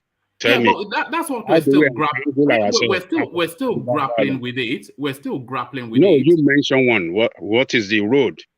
Well, we're still grappling with it. It's a question still inside. It's a question inside of an answer. It's a question inside of an answer. Yes. Let me try. Because you guys cannot even answer the question. No, let me try. Okay. Yeah. Like I said earlier, I said our own reason for breaking up Nigeria should not be based on terrorist attacks or it not working. It should be based on we saying that we never wanted to join in the first place. regardless of it working or not. It cannot be based on whatever is going on right now. It should be based on our initial interest. That they didn't come to us for advice. There was no national consensus. That is what is based on. Exactly, that is what the agitation is based for. It's not based on Fulani attack. It's based on. But what Babati is suggesting is that is the space to attack. Yeah, that would be more if you go and attack the actual formation of the country on the basis that it's not of free will, then that's more a way to untangle from the country. Yeah, that is what the agitation is based on. Yeah. No, that is what the agitation is based for. Based on that. Amalgamation of Nigeria was fraudulent, and present structure we are running and the constitution was fraudulent. So they are talking about all these things. Let us write another constitution. Let us see if we can work together. Let us see how we continue as one country. Let us do it. Some people don't want it to happen. And it's not an easy process, as I'm sure you can see. No, what is not easy there? You just see some. Hold on, I'm sure you know it's not easy. If it was easy, then it would have been done. Well, some people, some cabal. Well, yeah, some people want to continue holding on to power. Well, that is it. So that makes it not easy. And we cannot continue on that trend. Yeah, but we cannot be submissive to them. No, it's not a matter of look. It's a matter of adopting positions and then finding out ways to actualize what your position is. So positions have been adopted. The Yorubas largely, they feel that the time is up on the Nigerian space. I think the Igbos somewhat agree with that as well. But the Northerners who have an umbilical cord of survival attached, especially to the wealth of the Southeast, they are hell and leather wanting to hold on to it. So those are positions adopted. So how do you then actualize your position is the next step. But I think broadly the Yorubas want out, broadly the Igbos want out, and broadly the Northerners want to hold on for reasons of money and expansionism. So that is where we are now in the attrition. Okay. Yes. But what I'm just saying is that the earlier the better. They agree for us to sit together and let's see how we can work together. Let us chat, write a new constitution that will work for everybody. Otherwise, the country will be plunged into serious civil war. They are not going to agree that unless they are compelled to. But how do you compel them to? That is what is going to cause. They don't want to agree. We don't want to agree. The nation will be plunged into civil war. We can say, okay, we don't want it, but that is what is going to happen. I don't think the nation will be, because if the nation was going to go into civil war, it would have already. Because we've going to drag to that. No, we've passed too many thresholds. Forget about that. Civil war situations will lead to civil war. No, we've had more than sufficient situations that has not led to it. Oh yeah, okay. It will come one day now. Well, no, I don't think it will. It is going to come. It is going to come when you see some people want to remain on top and want to control the resources and want to take what does not belong to them in perpetuality. Those people that their resources are taken, they will fight one day. They will stand up and say, no, we don't want it. All right, let's hear from Babakure. Yeah, Babakure, you want to say? I think the reason why it has not happened, because one man you mentioned that we've been to so many situations and nothing happened. It is because there is no unity between West and the East. Let's just say southern part of Nigeria generally. And if there is any unity between them, it will cause what we are talking about, because they want to break away from Nigeria. So it is just because what we have been going through, it is not unanimously agreed between we in the southern part of Nigeria. If you want to recall the issue of Biafra, it is because the western part of Nigeria did not support them at that time. So if they support them, do you think they would have achieved that Biafra nation long time ago? But we state of things right now is different from that time. So you cannot really say, okay, well, because we've been to so many situations, nothing happened, and you want to compare it with the present situation. It will of course happen, woman, because I think there is a okay. Look at what happened to look at what happened to Nnamdi Kanu. That was a tipping point. It did not tip. Look at what happened to Sunday Igboho. That was a tipping point. It did not tip. Look at what happened to the Fashion daughter. That was a tipping point. It did not tip. Look at what happened to Abiola. That was a tipping point. It did not tip.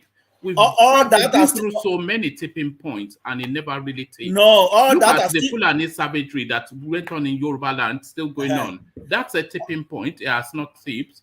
All that are still politics. Just wait until this. Just wait until this election of 2023. This issue of nomination. Just wait and let's see where the president is going to come from. Then you will now see the different part of different version of what we are talking about.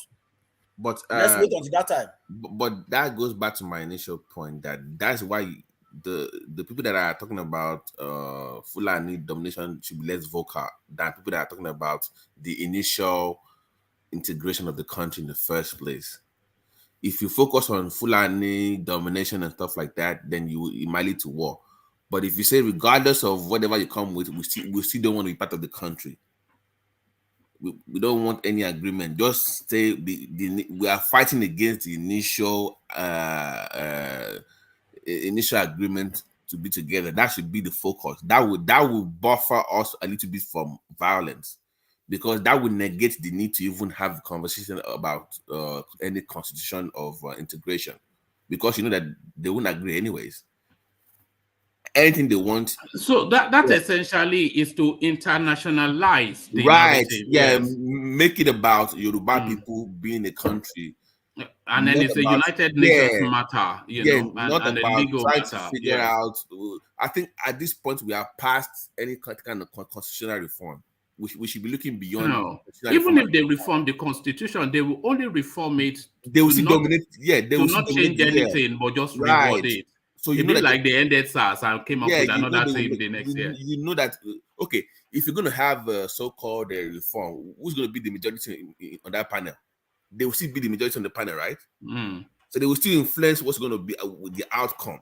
So my point is that as Yoruba people, we should be making a case for the initial agreement to be together in the first place. That should be our priority, not fighting about what we get in one new reform Nigeria. That should be. We should be.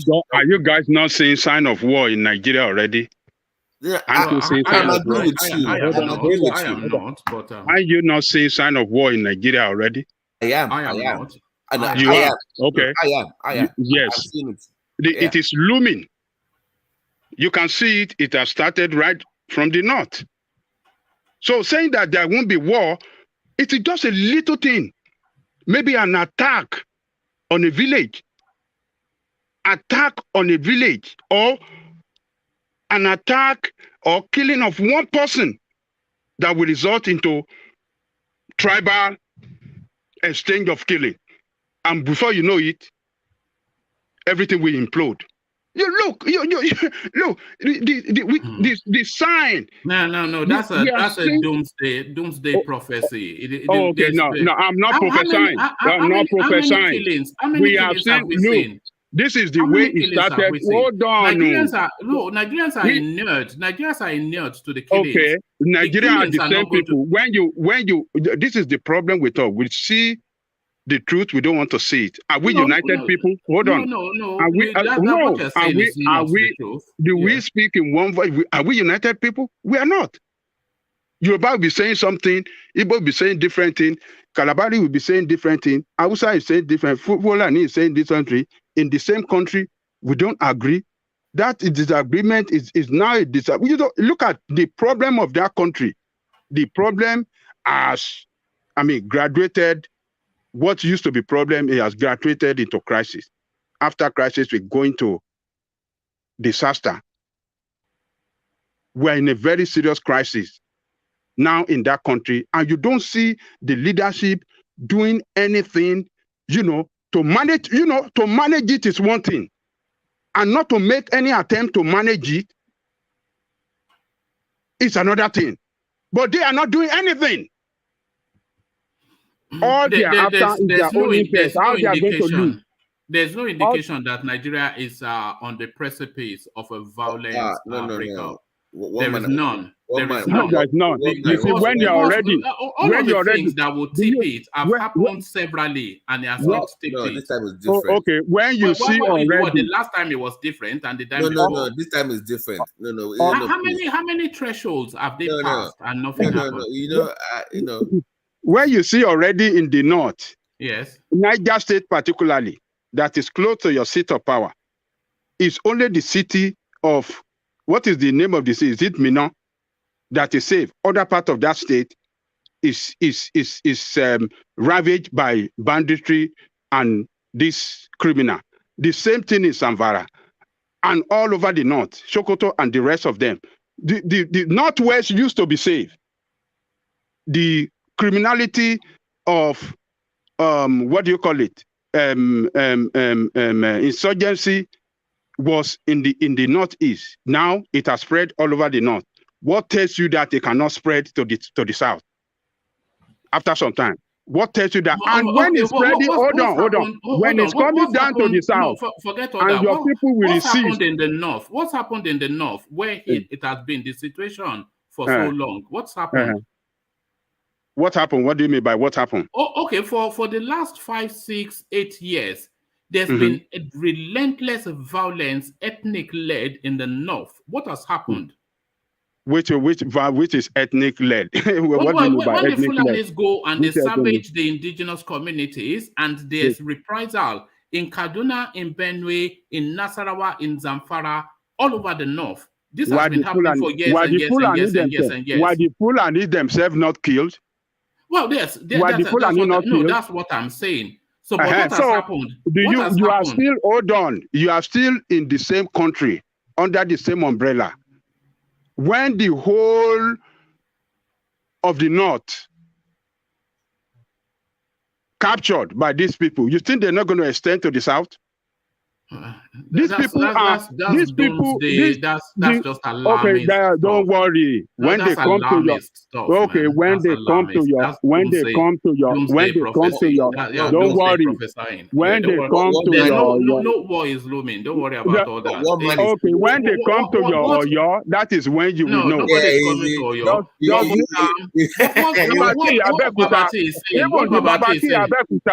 Abekuta, you see how many Abekuta Ilaro people. No, wait. You see Ilaro people. You know how many towns in Ilaro that have been ravaged and the people are living as refugees in Republic of Benin? Yes, and what has happened? This thing is coming. This thing is knocking on the door, and you are saying it cannot happen. Yeah, but what I'm saying to you is all these things have happened. Don't worry, it's just happening. It's getting worse. I'm not worried because I know nothing will happen. It's getting worse. That's what I'm telling you. It's getting worse. They have happened for years and years, severally, and there's been no consequence. So there's no indication. Is it not getting worse? Don't worry. Is it manageable? You said don't worry. You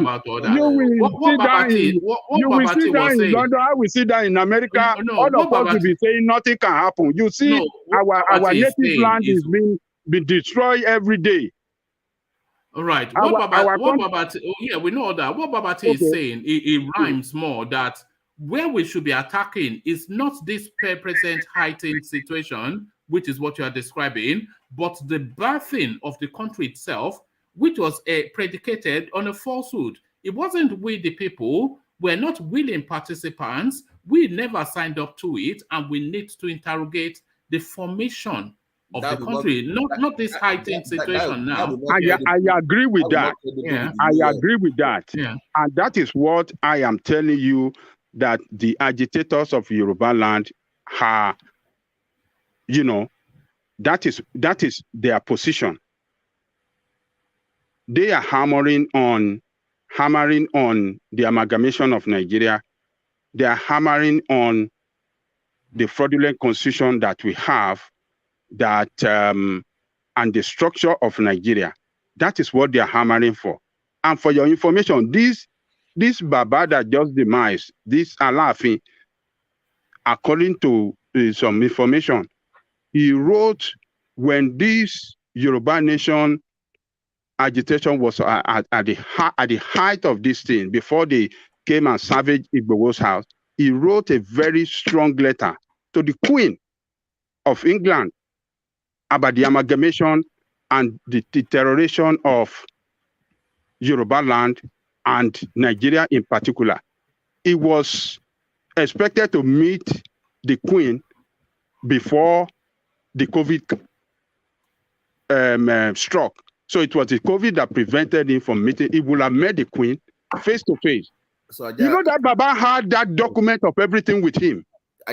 So yes. why are we not discussing the constitutional reform at this point? We should have gone past them. Like if you agree with me, we should not be discussing any kind of constitutional reform at this time. We should be discussing peaceful dissolution at this point, not constitutional reform, right? If you truly like everything is I mean, you know, when you have plan A, you must have plan B. You cannot just focus. You can't just focus on one. So one objective, you know.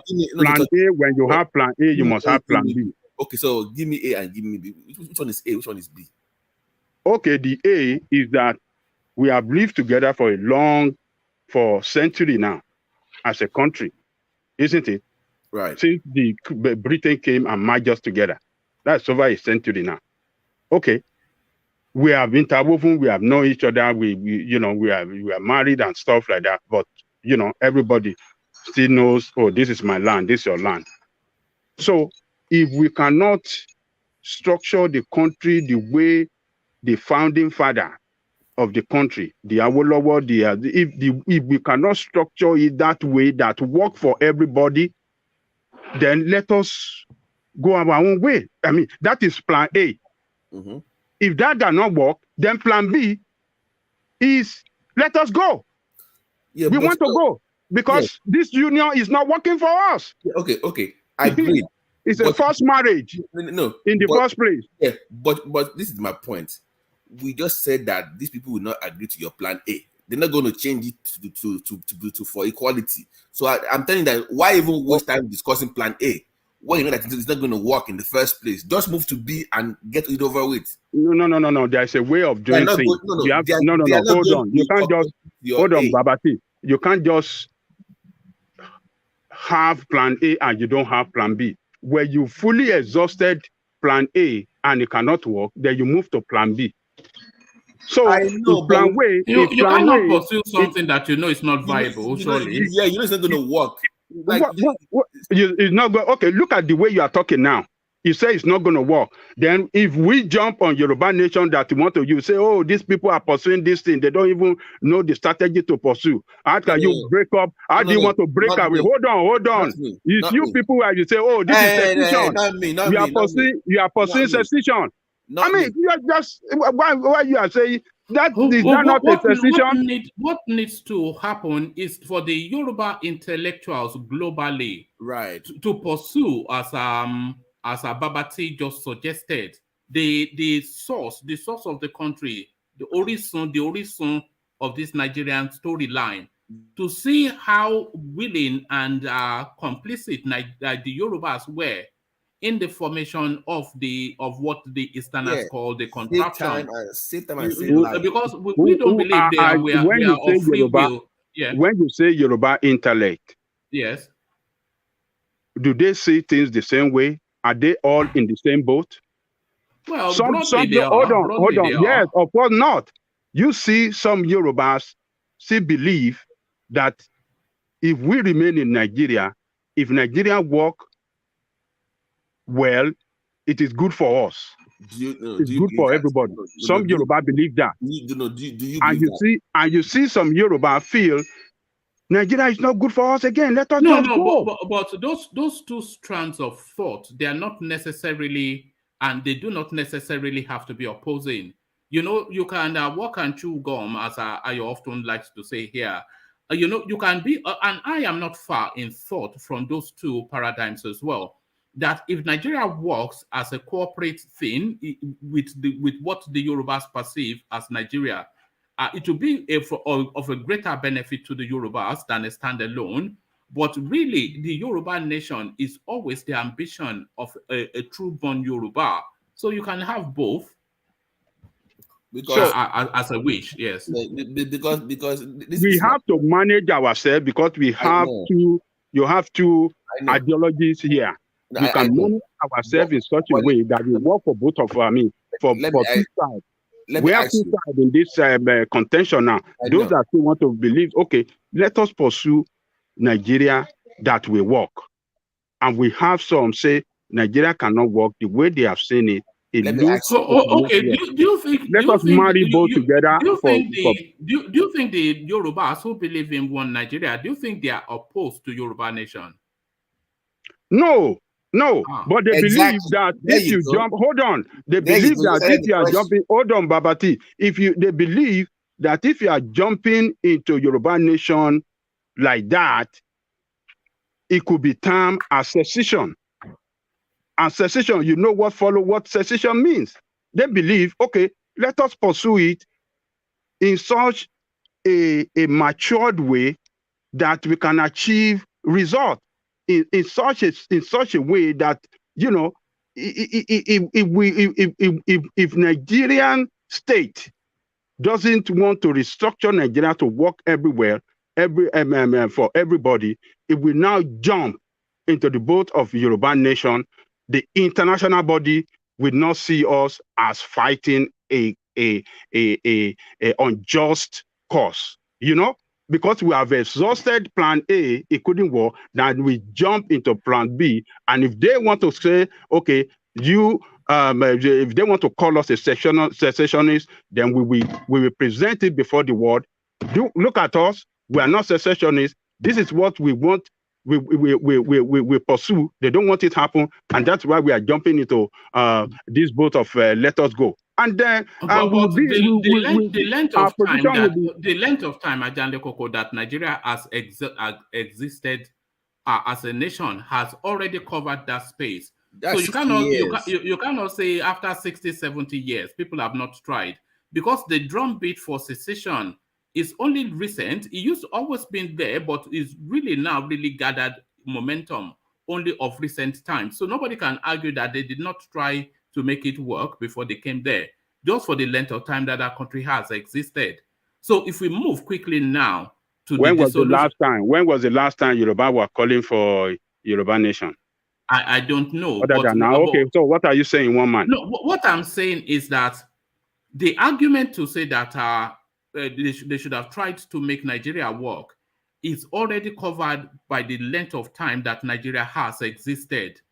So if we jump quickly now to Yoruba nation, nobody can argue that you did not try to make it work, just for the longevity of the country, because it has existed for so long before people have now come to do. Yes. So that covers that argument already. Yes. So if we jump quickly now to Yoruba nation, there's no counter argument to say that why didn't you try to make it work? Let me add to that as well. Let me add to that real quick. That's I say you should speak to the illegality of the country being called Nigeria in the first place. That should be the focus. That we were not supposed to be together in the first place. Once you address that issue, regardless of what you've done in the last 60 years, it will not matter. But you have to really perfect that argument. That's the $1 million, that's the silver bullet. So we all agree that Nigeria should not exist, but you have to perfect the argument why it should not exist. So you have to perfect the arguments that you are not willing participants. Then you go to the source. And if you are not willing participants, then you are held against your will. Right. So that's where our argument is. If we are not willing participants, then we're held against our will. Because we know that these people, when we sit down with them, they are not going to change anything. So why even bother? Why waste time? You already know they're not going to want to change anything. They will still want to be in charge. And we have to present an open and short narrative Right. to the international community. We have enough 60 years. You have enough sample. You have enough. Babati and one man. And that is where the Yoruba intellectuals come in. This is their Babati space. and one man. All your Yoruba leaders, all of them, you know their position on this issue. Well, their position, all your leaders, majority of them, except a person like Baba Akintoye, all your leaders. Yoruba came out recently for Yoruba Nation. Oh, okay. We just have we don't know. That one just came to throne. Maybe they will go and warn him some few days after and threaten him, and he will back out. You know what they do? They will hold a pistol in one hand and a bag of dollars in another. When they go and threaten him now, you will see him. He will change his word. So, majority of your people, of your leaders, are still on the side that let us restructure Nigeria. Okay. That is where they are. Can I say something, please? Yes. Well done, everyone. But Adali Koko, it will look somehow to me if our leaders that we thought they should jump into this same boat, this gospel you are preaching, and many of them, they are not even looking in that way. Is that not cause for a concern for you that people don't want this? Do you understand what I'm not following the discussion, Thomas? I do. Why? Why do you say that? I do. Yeah, because your question, I don't really understand your question. What I'm telling you, what I'm saying here is that majority of Yoruba leaders are on the side that let us restructure Nigeria. That is where they are. So when you have majority of Nigeria of your leader on that side, how do you want to jump into Yoruba nation? That's what I'm saying, that they don't believe in it. No. It hasn't got to that time when they fully exhaust that, when they fully exhaust that agitation for the structure of Nigeria, if it doesn't work for them, and it's so clear that it doesn't work, I believe they will jump into plan B, that Yoruba nation. Adali Koko, when we get Yoruba leader, come 2023, everything will be. But to say we want to jump now, it is even difficult because majority of your leaders are not on that side.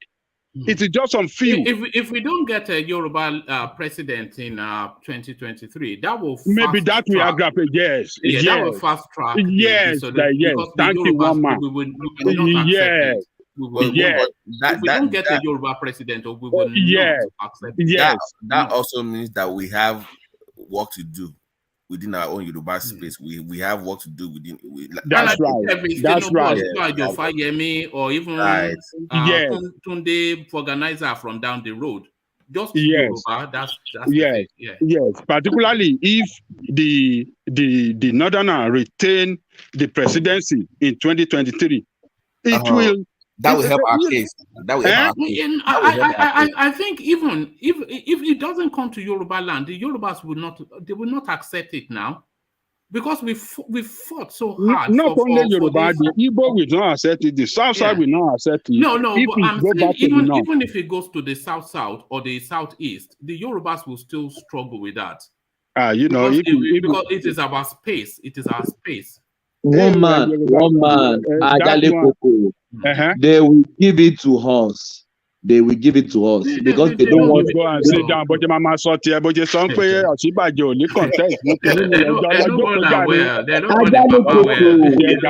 Adali Koko. They will give it to you because they don't want.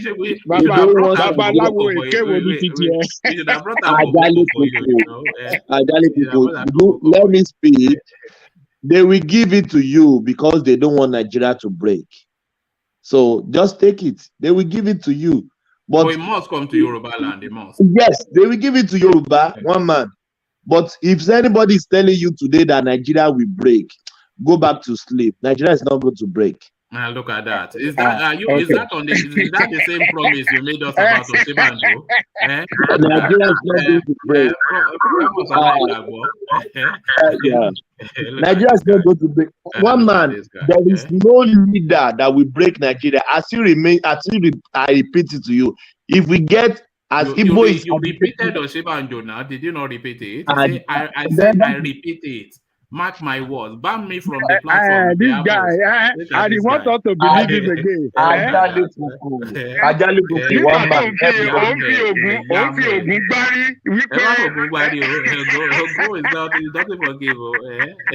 One man. One man. I'm telling you, if we get Igbo presidency today, it's not going to break Nigeria. There is no leader. I will repeat it. There is no leader that we want Nigeria to break when he or she is there.